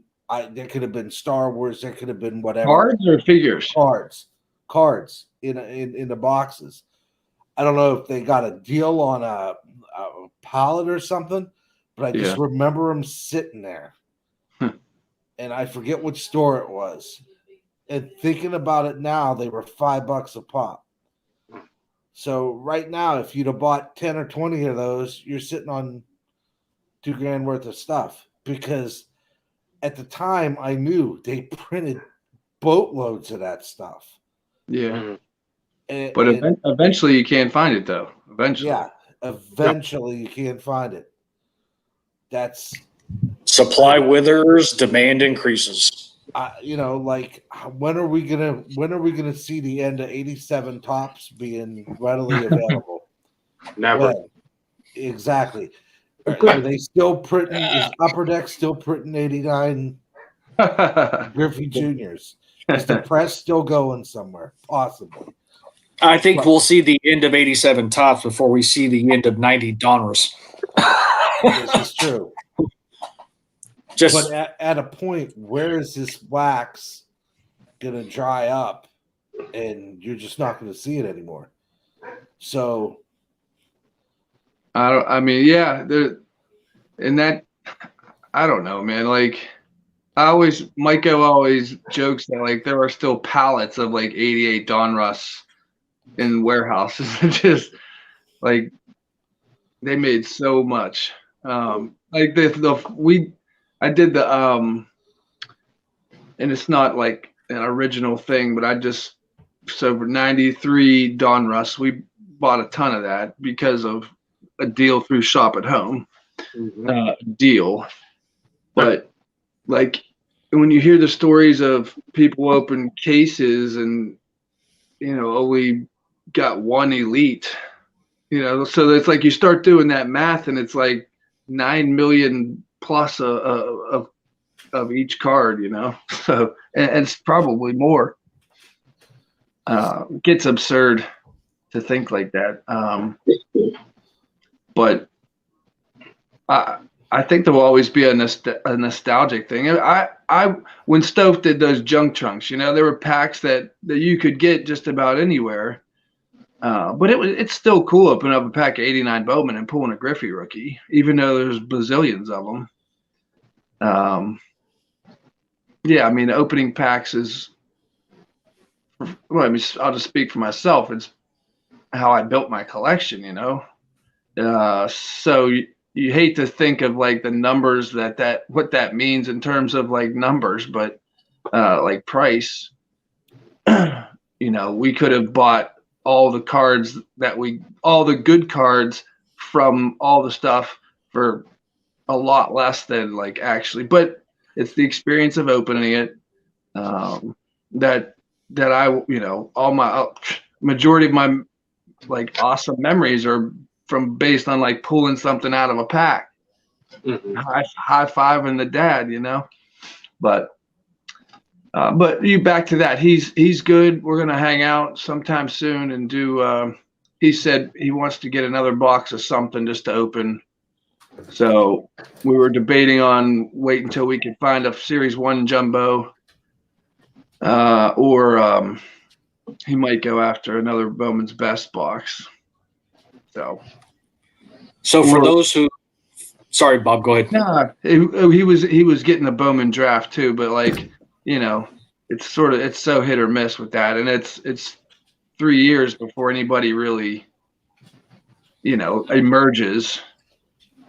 The guys you were looking for end up not being the guys that you end up looking for. Very true. And for those who are wondering, Bob does have a separate Instagram page. It's called Bob Sells Out.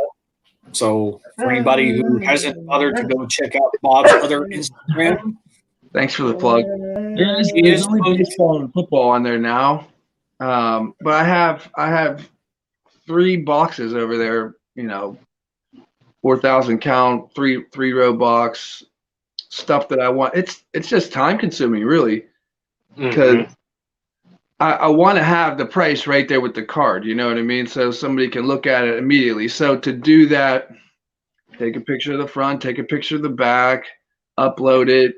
I didn't in the comments or in the description, I don't even put what it is. Like, if you don't know what it is, then you know, right, ask. I mean, yeah, so I don't have time to do all that, but, and again, it's a very passive way of selling. It's there. Yep. And over time, you know, it'll maybe gain some traction here and there, but it's nothing earth shattering. I think the highest card on there is like a $60 card, so not too crazy. But there's like Emmitt Smith refractors that somebody just bought, all the Griffey refractors. So yeah, we'll see. It's kind of like a little my own little like Tom C, or, you know, as if, and I kind of wanted the idea of just like scrolling through the pictures as like you're looking through a rummage box, you know. Right.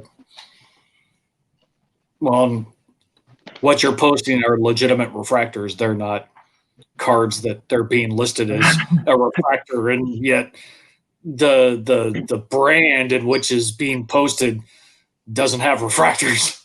Man, I try to give people a break, but it's tough sometimes. I watched earlier today while I was making dinner. I had a box break of Series 1 Topps. I just wanted to see. So the guy didn't even pull a base Wander Franco out of there. 1 gold card and 2 rainbow foils, but he called the rainbow foil a silver. You know, it's just like, this is not Prism. yeah, right. So, but again, like, it's not too. I've definitely made errors in what what I've called something. You know, it's a laser hyper, not like. Okay, so listen here. The newer crap, I will give people a little bit more of a grace period when it comes to calling something wrong, because there's like 65 million different parallels, and there's only a slight change in them that dictate what one is over the other. So the one thing. So they've been doing the 35th anniversary. So this year is the 87 Topps, and here's one of the throwbacks. 89, I think that's 89, and it's like 87 is so iconic for the wood border. 25 years after the is it 25, 50? What is that? 50? 35. No, but what is the 62? 62 is the wood grain, like, old school vintage set. So it's like they did it 25 years later, sort of as an homage to that. And I don't know, like maybe we just have too high of expectations of people but I know for sure that I've made a video, called something wrong, and reshot the video because, like, for example, somebody had sent me I think it was actually my first care package. Somebody sent me a PSA 7 Dave Parker rookie, 1974 Topps, but I didn't know if it was. So I opened it.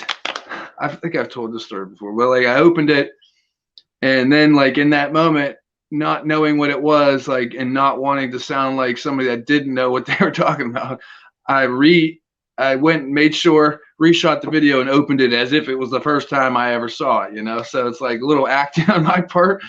And maybe that's no better, but yeah, so I guess we can all, I mean, to say we all make mistakes is kind of ridiculous. We know that. But no, I don't know, man. I don't know where I'm going with that, so just drop it. It's a blatant disregard for actual, oh man, this EX 2000 refractor. No, that's what they are. That's the finish on all of them. That's Yeah. a base card. There's a year of Bowman Reserve football, I think, that has 2000. all it's all refractors. It's Right. 2000. It's Mhm. 2000 Bowman Reserve. They're all refractor fronts. and that's cool, but they're not refractors. They just you know, That's good. That's how they're designed. right. It's the base card. It's the base card. And you got Well, one rookie per box, 1 or 2 rookies per box, if I'm not mistaken, in 2000 Bowman Reserve. Rookies were tough. They're numbered to $9.99 or $4.99. I think for some of the tougher ones. I pulled Pinkston all 3 times. Lucky you. Todd. Yeah, receivers from where? Southern Miss, I think he was from. They don't work out that well. Seems like 98. I wanted to pull Moss. I kept pulling Jaquez Green and Jermaine Crowell. Like those were I have more of those guys. And Marcus Nash. You Oh, remember that name, Steve, right? I do. Yeah. I was actually lucky. I bought. Yes, I know I'm not on video, but I opened 2 boxes of 98 Chrome, and it's the most I ever paid for a Chrome box. They were $200 each Wow. in 98. In 98. Not quite sure why they were so much, because 97 I didn't pay near that per box. Peyton but Manning, I'm sure it had a lot to do with it. Ryan Leaf, like he was big. So But my first box, I Manning Leaf already scratched off. So I ended up buying my second box, and I'm like, all I give a crap, I need the Moss. And I pulled the Moss, and I was short one rookie, Robert Edwards. Patriots. Lo and behold, the card shop had one. I had to pay $25 for that freaking card to complete my set. At the time, he was still a big rookie. I mean, it was still early on. mm-hmm. Yeah, $25. Hey, but my set's complete, damn it. Vinny, you got eBay up? Look, if you don't mind, just look to see if there's any completed sales for the 2022 Topps Wander Franco rookie. I'm just curious what they're like selling for at this point. But I got one card in the mail today. Nothing huge, but it's I always like this set. I don't have much of it from any year. 54 of 75 refractor gold label. I never really understood the class 1, class 2, class 3 deal, different colors, different parallels, but I think that'll be something that I'll look into to try to learn something. And then I bought a pack at work today, and I pulled, it was an optic that had the 4 lime greens. I got the Showy. I pulled my boy, Key Brian Hayes, and then I pulled an auto of Nico Horner. Any Cubs fans out there?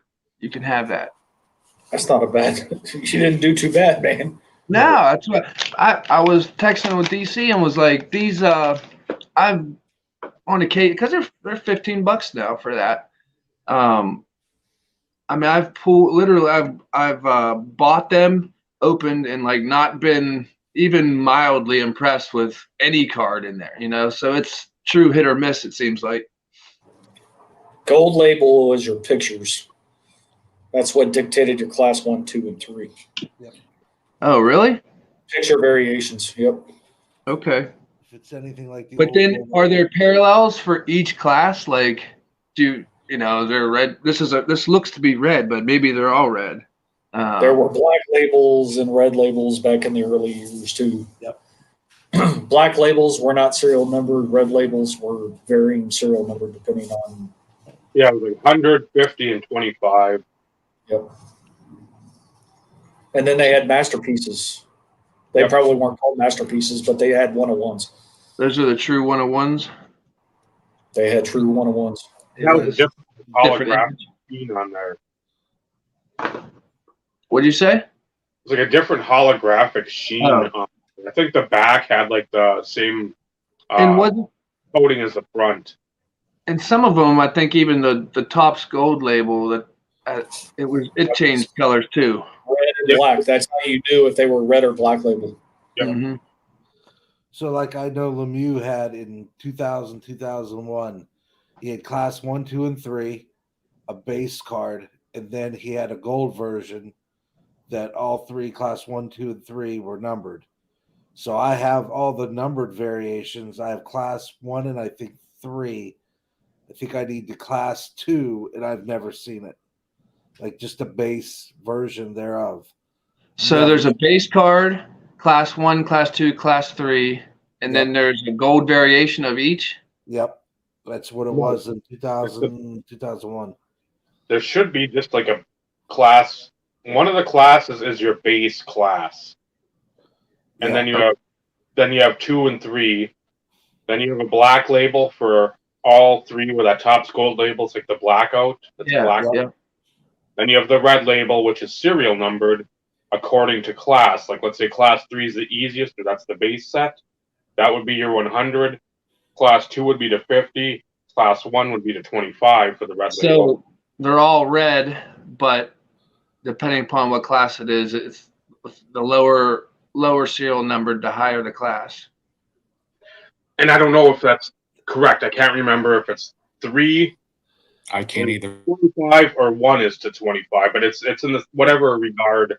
And then could it be different for different years? Like were they consistent with how they weren't, right? 98, 98, 99, 99, 2000 is exactly as Dave said.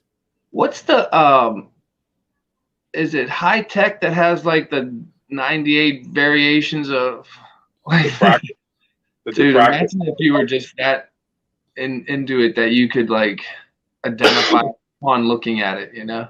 Nate's pretty dang close for his Bonds collection on that. Yeah, I've seen that binder. And I'm like, holy mackerel, dude. I bet John, the Wade's Boggs guy, has. I bet he's like an ultimate super collector for Wade Boggs. I bet he has pretty close, if not all of them. I know Eric Oakland A's 915 was doing the max, but it's like it gets out of hand. Some of those diffractors are like super hard to find and expensive. Getting back to your guys' question, first, there is a video when you're talking about warehouses full of cards. If you look it up on YouTube, there's somebody that went into the old Cadillac plant in Detroit, and he found cases and cases of hockey cards. I think they're the ones I saw. Oh, I've seen that video. Yeah, it's like an abandoned place, right? Yeah, it's on Carter. Does that sound right? Better half? What? Carter in Detroit, the street. Well, first, I don't know what Detroit is. Here we go. Getting to the other questions, since we'll just skip over that now. A rainbow foil of Wander went for $200. Wow.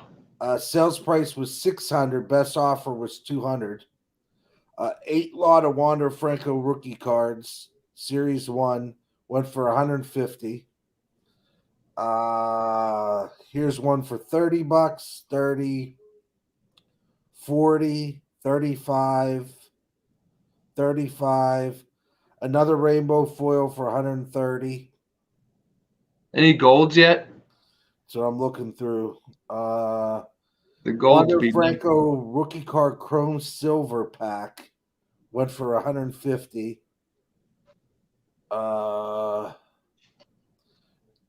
Here's a 35th anniversary box topper went for 25. So we know, like, since it just like all those are going to come down, like, because once people start opening up the stuff, there's more on the market. Stuff's just the way it works. So Do they make Mojo refractors and tops? it's the silver pack. It's like if you buy a box, you get one silver pack that has like 4 cards in it, and it has that Mojo refractor shine. But I thought Mojo was a Panini term. Team Medium. Huh? Team Medium. That too, but I thought it was a Panini term. I digress. Gold foil parallel. Fernando Tatis, Top Series 1, gold foil parallel short print. $13? Yeah, the gold foils are in the jumbo. Like That was seems something cheap. they knew they did. I think 2020 was the first year for that. That seems awful cheap for only $13. It's not a rookie though either. You're talking 3 years, 4 years. Because what 2019 was Tatis, or was he 2018? Oh yeah, Tatis, like that came. I'm sorry, that like popped up. I'm looking at 130, and it just like popped in there, and I just start reading. Wander Franco. No, I don't want to go to eBay. No, go back. A lot of crap gets in here. We'll see what those like 5 jumbo case breaks go for. The Wander slot.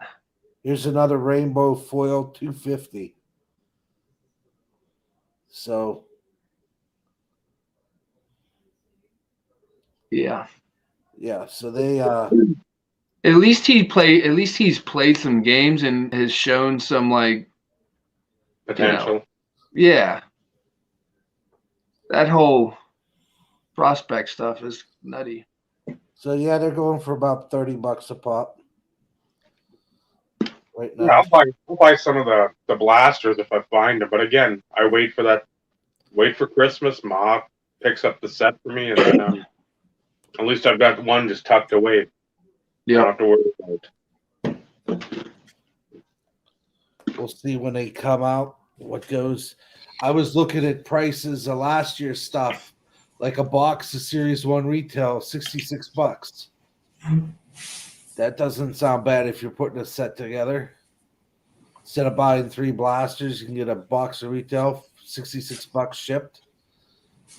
The series. Who's in Series 1? Like Ryan Mountcastle? Yeah, I think Series 2 was the big one. With Brian Hayes and Jazz. Yeah, those guys. I'm not up to my rookies for last year. Last year was like a blur because I didn't open anything. Who won? I know Jonathan India was National League Rookie of the Year. I don't remember who got it in the American. There goes Steve. Was it Mountcastle or no? Google. It might have been.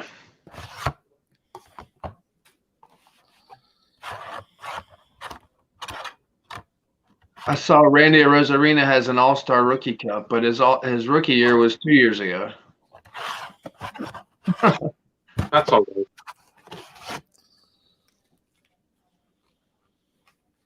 Yeah, Jeter had a Rookie Cup, didn't he, in like '96 or it was not. It was a Rosarina who won Rookie of the Year. Yeah, all right. AL. That's interesting. Yep. All depends on how many games you play, I guess. Yeah, it's kind of weird. I definitely don't know that. Well, I mean, why wasn't Wander in update last year? I don't think the rookie class is real strong this year. I don't hear Filmington like drooling over anybody. So Duran or somebody for the Red Sox. That Jared or whatever. Duran or something. The thing about it is you never know who's going to hit. You Yeah. never know. So if you're putting out a wax product, you probably want to wait till you find the because right now we're on the probably getting close to the top of the bell curve with no baseball out there. Mhm. When you see that thing drop and it hits that peak where you're like, hobby box is $50 cheaper than what it was, then you buy your 3 cases and you put them away. Yeah. And you just take the chance. Is it going to be good? Is it going to be bad? Like, if you look back, I mean, you go back year by year, you can there's at least one name for every, you know what I mean? Yep. And oftentimes more.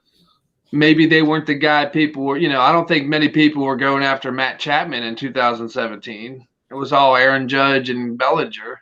Mhm. And not even Bellinger, really, was it? Well, he didn't come on until really the next year. So yeah, that's the deal with rookie. Now you can pick it. I sold a Bellinger PSA 9 for like $18. I got that Chapman for 20, I think it was, in a 9. I sent a picture to my baby brother and he's like, "Who's that?" And he's like, I'm like, "You don't know who that is? Mr. Baseball Encyclopedia Britannica. Watch every game that's on TV." He's like, "Does he play first base?" I said, "I think he plays third now." He goes, "I really don't get much Oakland games in his area because he's in Pittsburgh with Bob. So he watches his Pirate games. Sports, yeah. Yeah, they don't get unless he watches it on ESPN or Fox when they have the game of the week. So I don't think he sees many Oakland games where I see more because they're in the American League for the Tigers. Are there a lot of Tigers fans in the area? In my area, yes. Yeah. Pretty, there's nothing like a Lions fan. They're an interesting breed. They're very interesting. But the Tigers. We went from Tigers to Lions. Where's the Bears? Oh my! It had to be done. Yeah, it had to be on brand. I don't know. I've went to a couple Pistons games, and I think I saw Giannis play, and I didn't even know who Giannis was because I don't follow basketball very much since, Kobe's gone, Shaq's retired. All the guys I used to watch are gone. I watch college basketball, so I can't. I was like, okay, so I got to see an NBA game. I know they were playing the Milwaukee Bucks. And they said, I remember somebody saying that's Giannis, and I'm like, okay, if you say so. Oh yeah, it's true. Giannis did walk right past me. That's right. I still remember Ricky Russo saying, Giannis Antetokounmpo. He just could never said it different every time and never right. Antetokounmpo or something. He would. Hoover-Doo. Well, that was no different than me rattling off the tight end for the Broncos the one night. I'm like, you'd think I ought to know his last name because I follow the team, but yeah, you're a super collector of them. There's some of them I struggle with. Jovanowski. Joe Volkov. We'll never let you live that down. You will always remember. Always remember it. Hashtag. Never forget. I know. Screw you, Vinny. No shit up. Or that.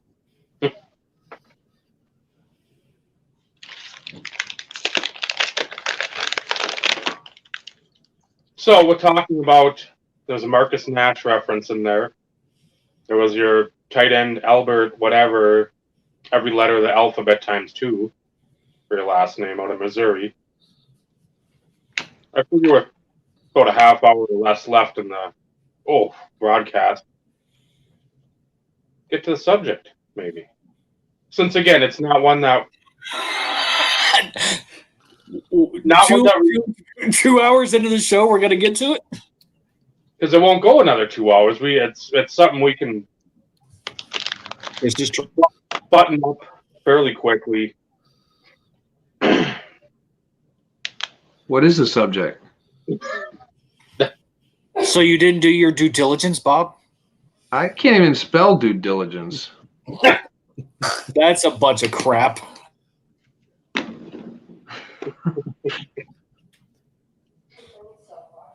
Ruby had to help him with the cursive. Come on now, Steve. It was like team fandom influence or affect your collecting. Wait, do influencers affect the way that I collect? Only influence from people I trust. How does team fandom influence or have an influence on your collecting? Are you asking me or throwing it out there to everybody? I'm asking you, Yeah. Bob. Team fandom. Well, I'm a pirate fan. We've gathered that. And so I mean if you're a pirate fan, you I think it's real easy to be a fair weather pirate fan. It's real easy to complain about the Pirates and their ownership. I want to be the guy that collects the Pirates, has been a Pirate fan through it all. So when eventually, hopefully, they can field a winning team again like they did, 9 years ago.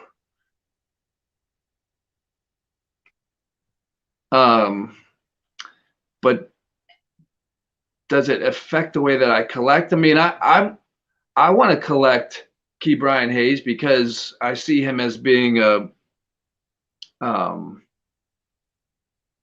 part of that future of putting, winning a winning team on the field. It's been a while since we've had the last rookie that we had that was exciting was traded to the Tampa Bay Rays, which looks like he might get traded again. DC sent me a link that like potential teams, the Red Sox, the Phillies, and the Rockies, they all need outfield help. And the Rays say they're not opposed to trading him. So we'll see how that plays out. Please let him go to the Red Sox so he's not in like purgatory for the rest of his career. Yeah, I mean, it'd be interesting to see him in a Phillies uniform too. But like, I want to. I mean, the Rockies. No offense, DC, but yeah, there's just no. I don't know. But maybe he'll just start blasting homers in DC or in Colorado like everybody else does. So who knows? Maybe he can be a cornerstone of a team as opposed to just another player on like a team with a lot of talent. I don't know. None of it is could help your prices too. Yeah, but that's kind of a he's not somebody that I'm selling, So like I'm sort of in that nice little sweet spot where I can pick up a card numbered to 75 for like $5, No, I'm saying it would help you, as in like his price point may drop a little bit. Okay. Yeah. You're probably in trouble. Yeah, that's part of it, but I don't know. Like, it's like you have a band like that you like, and they're sort of like not known yet. And then they blow up and it's like, oh, now everybody likes it, or like, so it's like I like them when they were cool and nobody really knew about them. And then but like, so I want I want to see him do well in his career, and that typically equates to being on a contending team, which the Rays have been, but they don't really have the market that obviously the Philly or the Red Sox do. So more attention would be good and bad. Just depends on what perspective you're looking at it from. So that's kind of tough. But Key Bryan was a rookie that not just people in Pittsburgh knew about, and we're excited about the call up and watching him play. So that attention brings in some like fandom out from outside the usual suspects here in Western PA, which is good. But I guess it did affect my collecting then, because like I wasn't going hard after him. I picked up some, like his Topps Chrome refractor rookie and stuff, but I didn't go after any like numbered or autos or I think the most I paid for one of his was his Heritage Action variation, which it's not numbered, but it's shorter print. So it kind of hindered me to some extent, and therefore, affected the way that I collect. But I don't know, like Brian Reynolds, rookie in 2019, we got him in the McCutcheon trade, and he's somebody that's like an outside of Pittsburgh. I don't really think people really pay him any mind whatsoever, unless you're just a hardcore baseball guy, or like you play fantasy baseball and you see the production. But I don't see people really chasing his stuff. So that's opportunity for me to kind of jump on some things, pick up a gold refractor rookie of his for pretty cheap. But I know that there are collectors that are, and myself being one of them, like 30 teams, 32 teams? Like each team has star players. So I will kind of look at stats, see who's doing what each, like, so Cedric Mullins last year for the Orioles, he looked pretty consistent, putting up good numbers, and his stuff was still pretty cheap. So it's like maybe he'll get traded to a team, but like I have no attachment to that card, so that would be something that I would be, I could move if it happened that way, to buy something that does fit into my collection. So there's a little bit of that in there. There's a guy for the Rockies right now. I don't like Ramil Tapia or something like that. Going back through an old Bowman prospect box, there sits his first Bowman auto from 2014. I mean, it's like a $40 card, but I don't know. Sometimes it just takes longer for players to kind of find their groove in the game. That doesn't always translate to like the hobby market, So you can pick up good players if you're just into collecting, stars of the game and not worried about your ROI. There's plenty of opportunity to collect players. The hobby doesn't need another Fernando Tatis collector. No. Well, maybe it does. Who am I to say? But it ain't going to be me. I'm happy with the Juan Sotos I have. I'm happy when I pull a Juan Soto in a pack. But I don't actively seek his cards out. maybe I should. Like, I'd love to add an update refractor, number to 250. But those are pretty pricey now. Could have got one at the National in 19 for $250. Already graded, but is what it is. What about you guys? Does team fandom influence the way you collect? Vinny? Me? Vinny? Yeah, that would be me.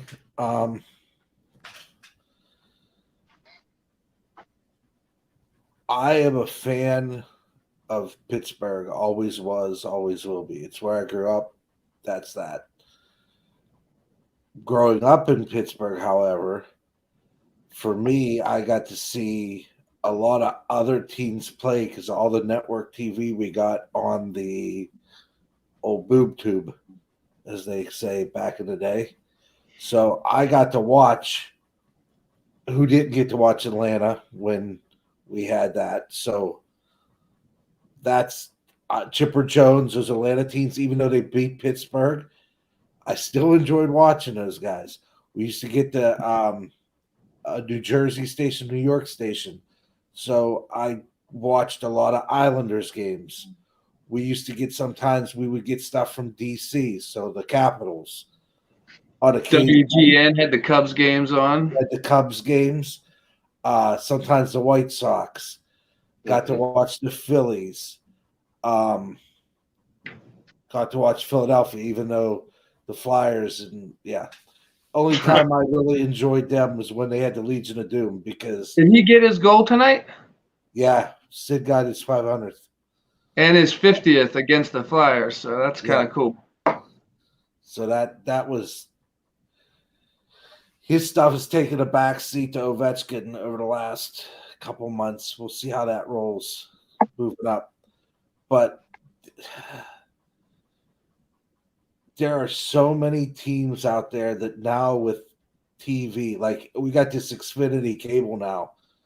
I know Ed was yelling at it 2 weeks ago because he kept on dying on him. But I used to have another brand and I got like no sports. Now I hit this button. I hit C on my controller and I say sports app. And I get and it just I got games coming out the wazoo. We got the NHL network for free for a week. I can watch any NHL game. I'm like, this is fantastic. Now, since then, I got the NHL network now, so I get to see games on it. I got the Major League Baseball network. I love watching. I watch any baseball team play. I watch any NHL team play. Football, yeah, and I don't watch basketball really. But I think I love the game so much, so that's why I'm like with Dave. If I have a player PC 87, it's this person and it's that person. But most of my childhood nostalgia is what I'm going after right now.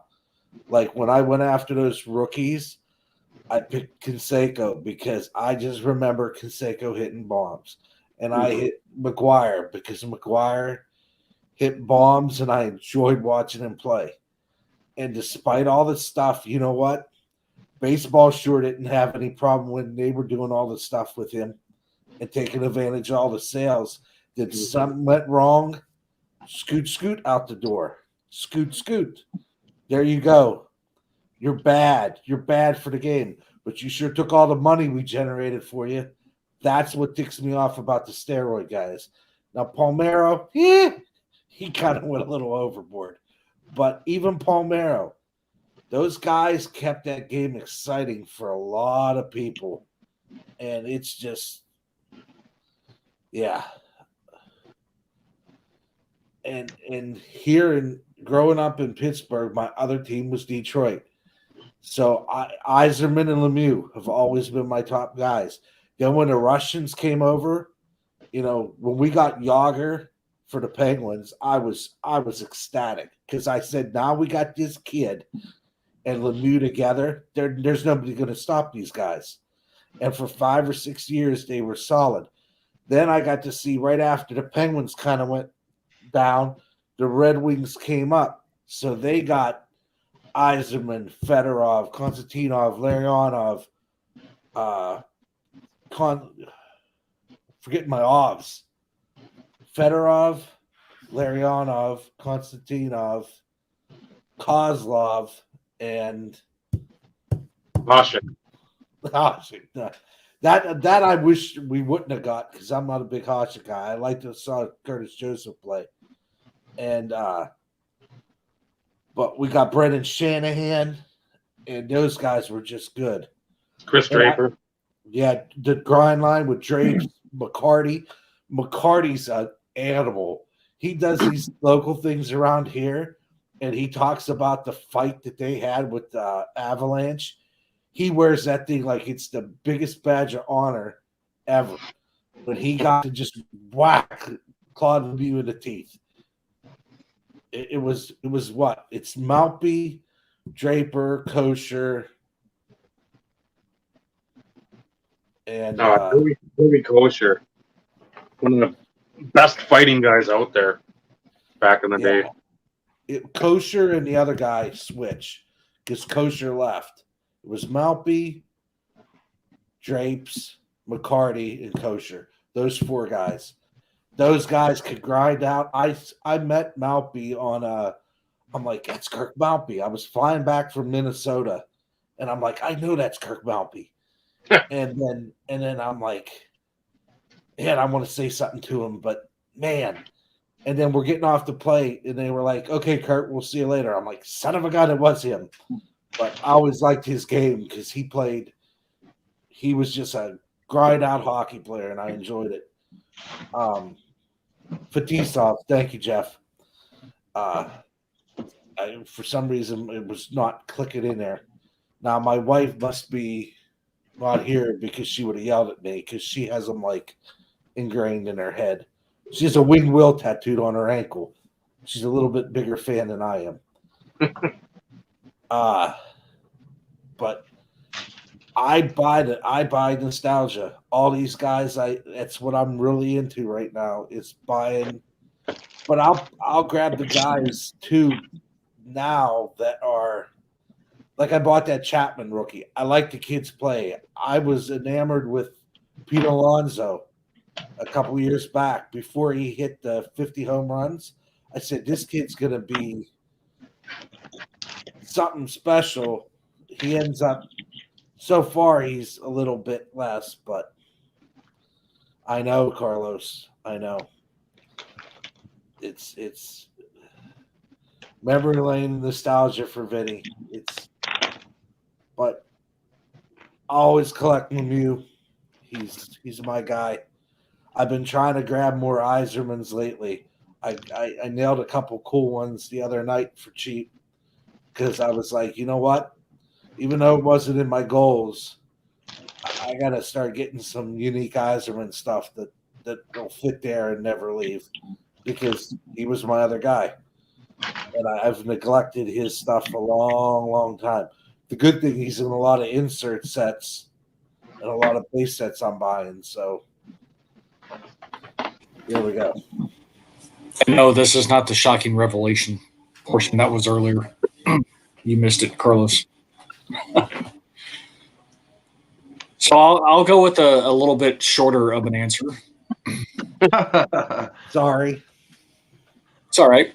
Both you and Bob, hey, that's the whole point, though. You guys being given an opportunity. You hit the wrong button again, Vinny. I'll hide myself in shame. No, there's no reason to hide yourself in shame. From my perspective, the short answer to the question, of course, is yes. It early on, and I'll speak specifically as it pertains to like the YouTube era of when I joined, though. The focal point was Terrell Davis. Everybody started griping and complaining because, I was buying every Terrell Davis card I could. And, people didn't have anything else that they could send me. So, of course, I opened it to Broncos autos in a Broncos uniform. And, I got to burn my ass and decided to start searching and going and buying a ton, early on. But, it's one of those in which if you're a fan of a team, and depending on what your collecting focus is, dictate ultimately what you want to pick up for the collection. I mean, yes, I have a Claret auto in the PC because yes, he was drafted by the Broncos. So it's you take the good with the bad. You mix it. You have. Do what? Yeah, You mix P-Dad. it up and then you have. I still didn't hear you because Vinny opened his mouth. Yeah, the facts of life, Steve. And P-Daz is in the thing because I know you'd want to know. He's in the chat.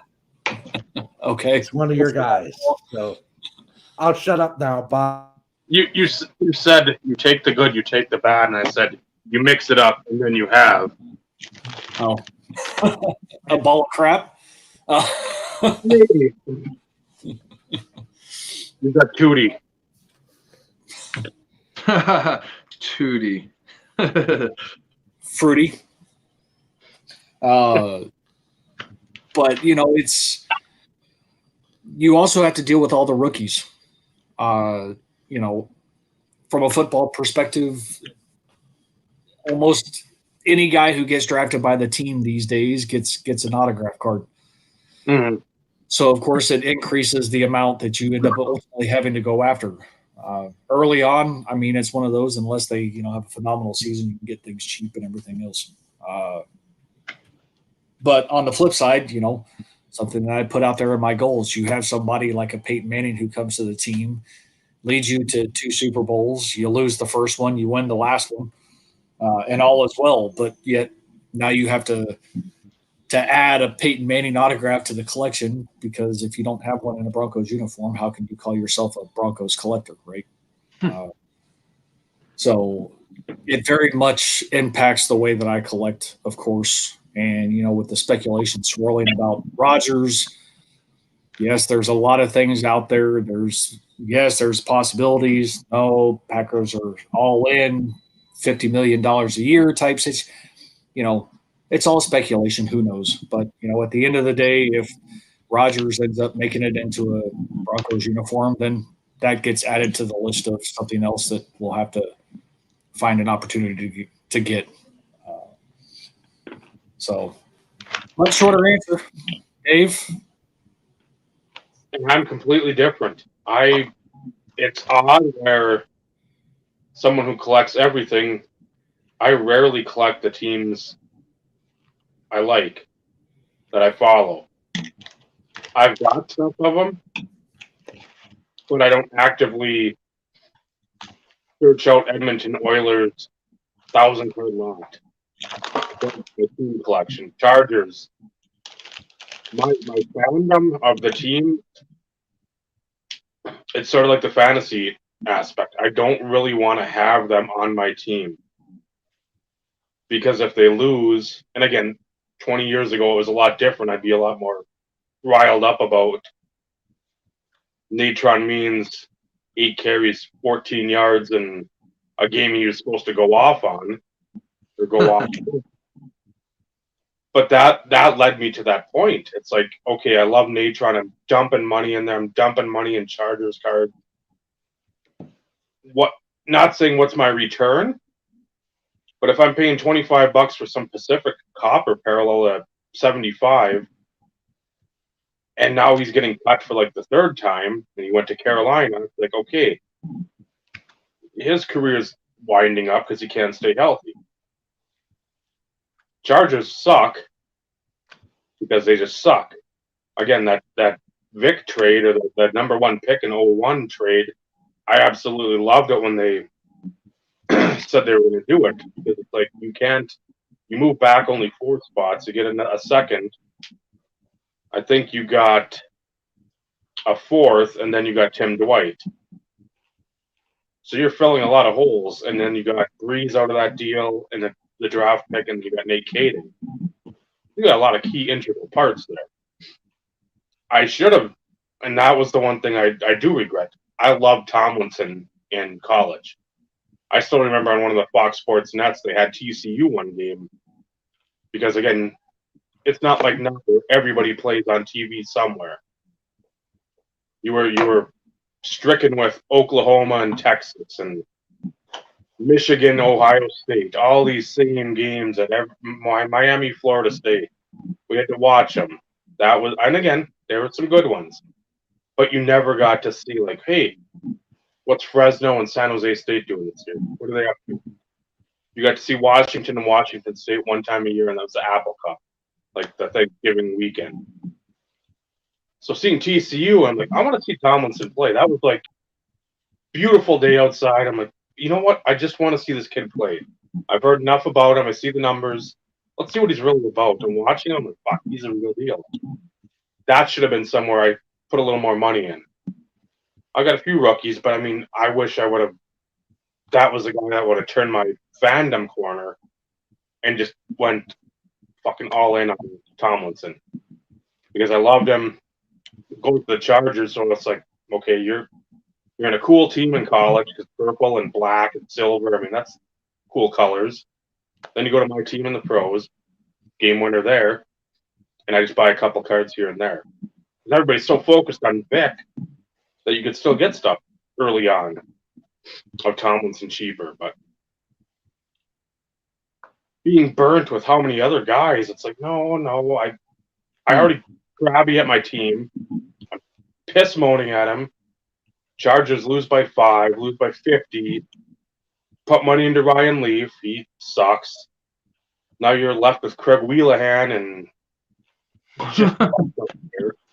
I'm like, I'm gonna collect players I like, sets I like, cards I like. We'll go from there. Like, pick up somebody in my team, like Dumba. I like the Wild too. Which is not good just to say because okay, they're in the Central and then they play Edmonton if they move on more in the playoffs. It's like, okay, those two teams are my hockey team. I love them. I've loved Edmonton for many years. Again, the last few years, you're seeing on Sports Center the I know. I'm hoping people sit down during these shows because again, if you're standing up or you're like on a elliptical or you're jogging in place, you're face planting or your ass over tea kettle every time. You should put out a liability waiver that everybody has to sign before they watch the show. I think it'd get lost in the mail. That is on brand as well. Yes. So it's not like you just McDavid went there. I like him. No, I've loved them for years. I've said Gonzalo, Ryan Smith, those are my guys. John Horkoff, that generation, the Marty Reasoner, people of that ilk. I think I got the NHL package, 3 years in a row. Way back when it was like $200 or $175, just so I could watch the Oilers. So that would be the one team I might collect, but again, at this point in time, it's too pricey. It's too much of an expenditure to go back and try to get McDavid stuff, Draisaitl stuff. You're not going to get those guys for a cheaper price. And then nowadays, too, you said it with Meadows. People are moving so much more. It's like, oh man, all these guys are going to be there for like a while. They're building blocks. They're foundational pieces. Well, 2 weeks later, they're traded to Tampa Bay for Chris Archer. What a terrible last name, and even a worse pitcher.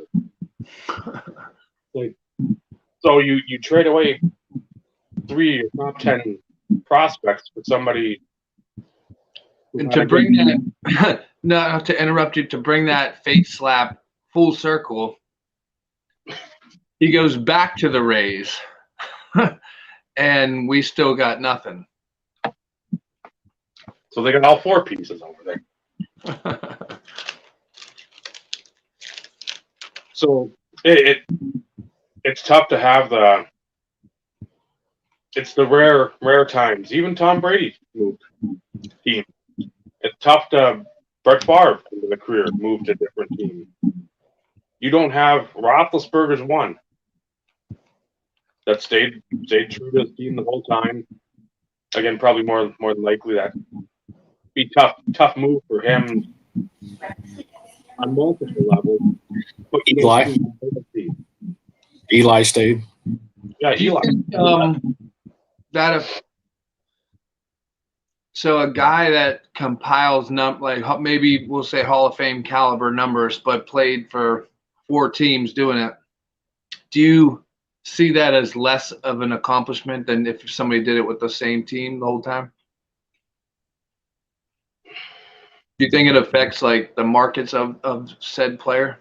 No. Like, I mean, isn't Jerry Rice or Peyton Manning, like their markets are what they are regardless of what team they go to? Well, how many people talk about Rice with the Raiders or the Seahawks? Or was it with Denver? Up a there? One day contract he was to allow him to retire. So it's like, people remember the glory years. If you've got like a Breeze who had a decent little run in San Diego, goes to Miami, shoulder, we don't like it. We're not going to sign you. New Orleans signs him. Most people are going to remember with New Orleans. They don't even have a recollection. He was with the Chargers. Because all the main body of his work is afterwards. Yeah. Somebody like a Terrell Owens, where he went pretty much anywhere and did well. Again, drama or not, he produced. Nice.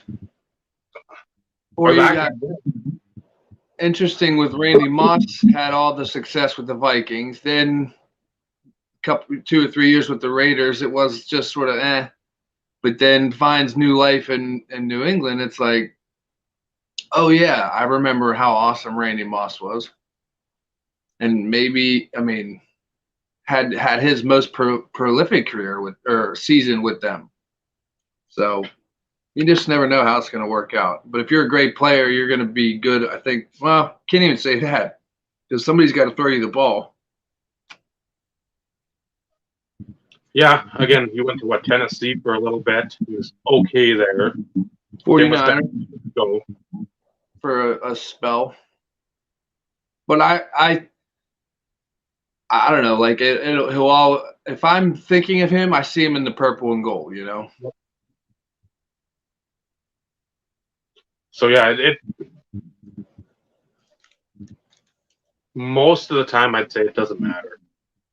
You produce on the field.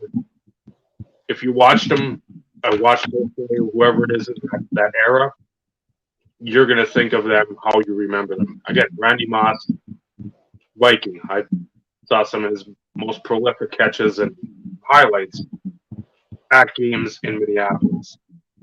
Watching them on. You remember the Arizona Cardinal, Edgerrin James? Oh, who doesn't? The Arizona Cardinal, Emmitt Smith. That's the Hall of Fame one. Or the Miami Dolphins, Thurman Thomas. Man, that's another great one. Man, that's so funny you say that because, like, I have a little tiny side PC of guys like seeing like Greg Maddux in a Padres uniform. It was that Thurman Thomas in Miami. I had never seen that, and there's a I think it's 01 or 02 SP Authentic Brady Johnson as a San Francisco Giant. I didn't remember that. I think that was like another. I mean, yeah. But to see him in those uniforms, it's kind of like Mike Piazza in the A's uniform. It's kind of just doesn't like register properly. Something is wrong. Frank Thomas is an A or a Blue Jay. Right, a Blue Jay. I didn't know that. The very, very end.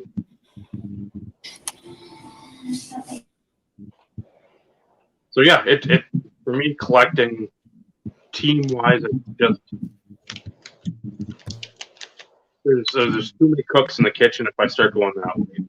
So I'll cheer for my team if people send me stuff of my teams that they know I collect. I'm super appreciative, and I'll keep it because again, it's sent. but I'm not actively looking for like the Oilers. Like I pick up the Yakupov SP gave me it's like the rookies that are numbered their jersey number. I'm like, he was the big shit because they had all those number ones in a row with Nugent Hopkins and him. And it's like, I'll collect some of those players, but I'm not going to sit there and dedicate a couple hundred. So, do you guys ever see like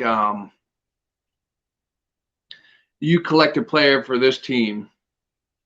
They play there for 5 or 6 years, and then kind of like, well, so like Meadows is, he went to the Rays. My collecting followed him to the Rays. Mm-hmm. But do you ever see people that are like, okay, I'm going to stop collecting this person that I was collecting for a while because they play for this team? Or does the collecting stay with the player or the team? I've seen people like, oh, he went to the Cowboys, I'm going to stop collecting. And it's like, if it's a player, again, Josh Johnson bounced around a bit. Northcutt went to a couple of 3 teams, I think Detroit, Jacksonville, and Cleveland in the first order. McCown had like 9 teams, 8 or 9. I was just happy he was playing in like 2014 when he started getting cards again. He played for Chicago and had 2 or 3 good games, and I'm like, oh, that means cards next. Good. It just depends on the level of how far you get in.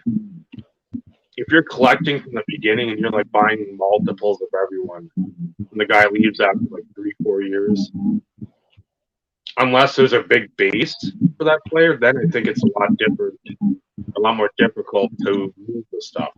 Like if the original Fernando Tatis comes up 2 grand slams in same inning, people are all over him, and then he sort of festers after that because he's all over the place. So if you bought in early and you didn't move that stuff at that point in time, you're probably stuck with it because again, he didn't have a huge career. A solid little run, but it's nothing to write home about. He's more known for his kid. Ricky Henderson, on the other hand, where he can move around and go to Toronto, go to New York, go to Oakland, go to San Diego. Wherever he goes, people love him. Or they hate him if they're the others because he's got the arrogance to him. But he backs it up. So people are going to stick with him because the productivity doesn't stop. A lot of these guys, the productivity stops when they go somewhere and they change it up. AP going from Minnesota goes up to Washington, does well 2 years ago, 3. Tennessee this year. Yeah. There wasn't much tread left on the tire there. So, again, it just depends where you go and what your role is. If you're still like the number 1, or you're the main back, or you're the starting quarterback, the ace pitcher, Randy Johnson goes from Seattle to Houston to Arizona, he's still the guy. And I'm like, man, 6'11" or 6'10", throwing 100 miles an hour, killing pigeons or whatever it is it does, and just rushing back, truck off the plate. People will be like, okay, I can buy into him. Other people, maybe not so much. What about a guy like Pujols, who we know what he did in St. Louis, and we know what he did in LA? It's like, is the two related at all? You know, like, would his career sort of gone that way had he stayed in St. Louis? I mean, questions we're never going to be able to answer, but it's just interesting to think about. I wouldn't think so. You have a fan base in St. Louis that bleeds Cardinal red. Yeah. Angels, that's Hollywood. That's all. We're just going to the game to see what's going on. That's an event. It's not. If the Cardinals win, we're getting drunk. If the Cardinals lose, we're getting drunk. So I think you go from a city. I guess St. Louis is a small town, but you go from that atmosphere where it's live and breathe and complete die Cardinal baseball to LA, where it's like the 13th thing on the list. Yeah, you're getting money now, but you don't have the team around you. You don't have the GM that's making the moves around you. Yeah. And your body starts failing you because that's life. Whatever happens, or whatever supplements and training regimen you have, it's not working. So I would like to see them again. If I'm taking that money too, that's you're setting your family up. So we've said many a time for generations. So why wouldn't you? Because that hometown discount only is valid up until a point. If they're offering 10 years 180 million, and somebody comes along 10 years 250 million, 70 million good people to go.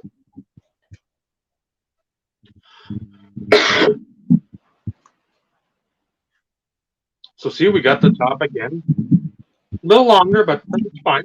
We got it in. That's the point. Have you guys opened any hoops this year? Look at this. I had 2 hanger packs. This is maybe half the cards.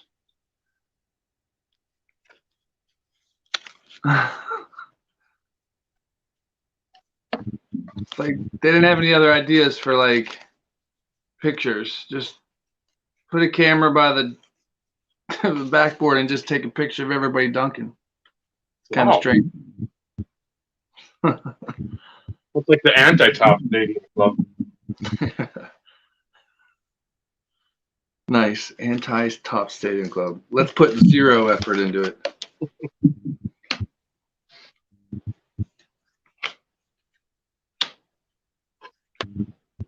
So I think that's good. I think we did our part.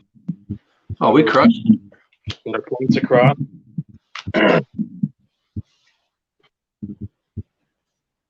What's up, Sean? You as well, my friend.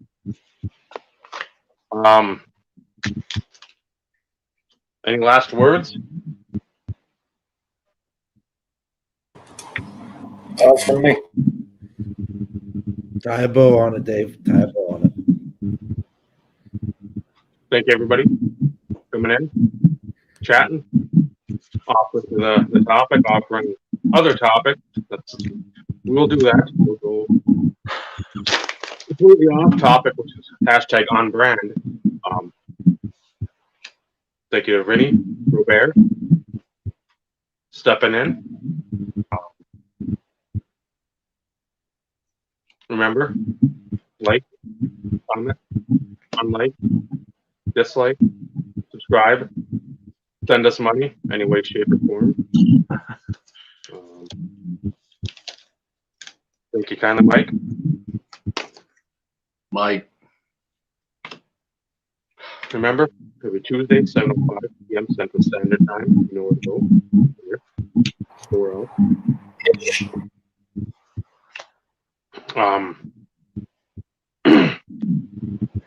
So we enjoyed it. For Robert, Benny, Steve, I'm Dave. This has been the Insert Revolution Podcast. Remember, collecting cards, absolutely wonderful. Friendships and boards of the hobby mean everything.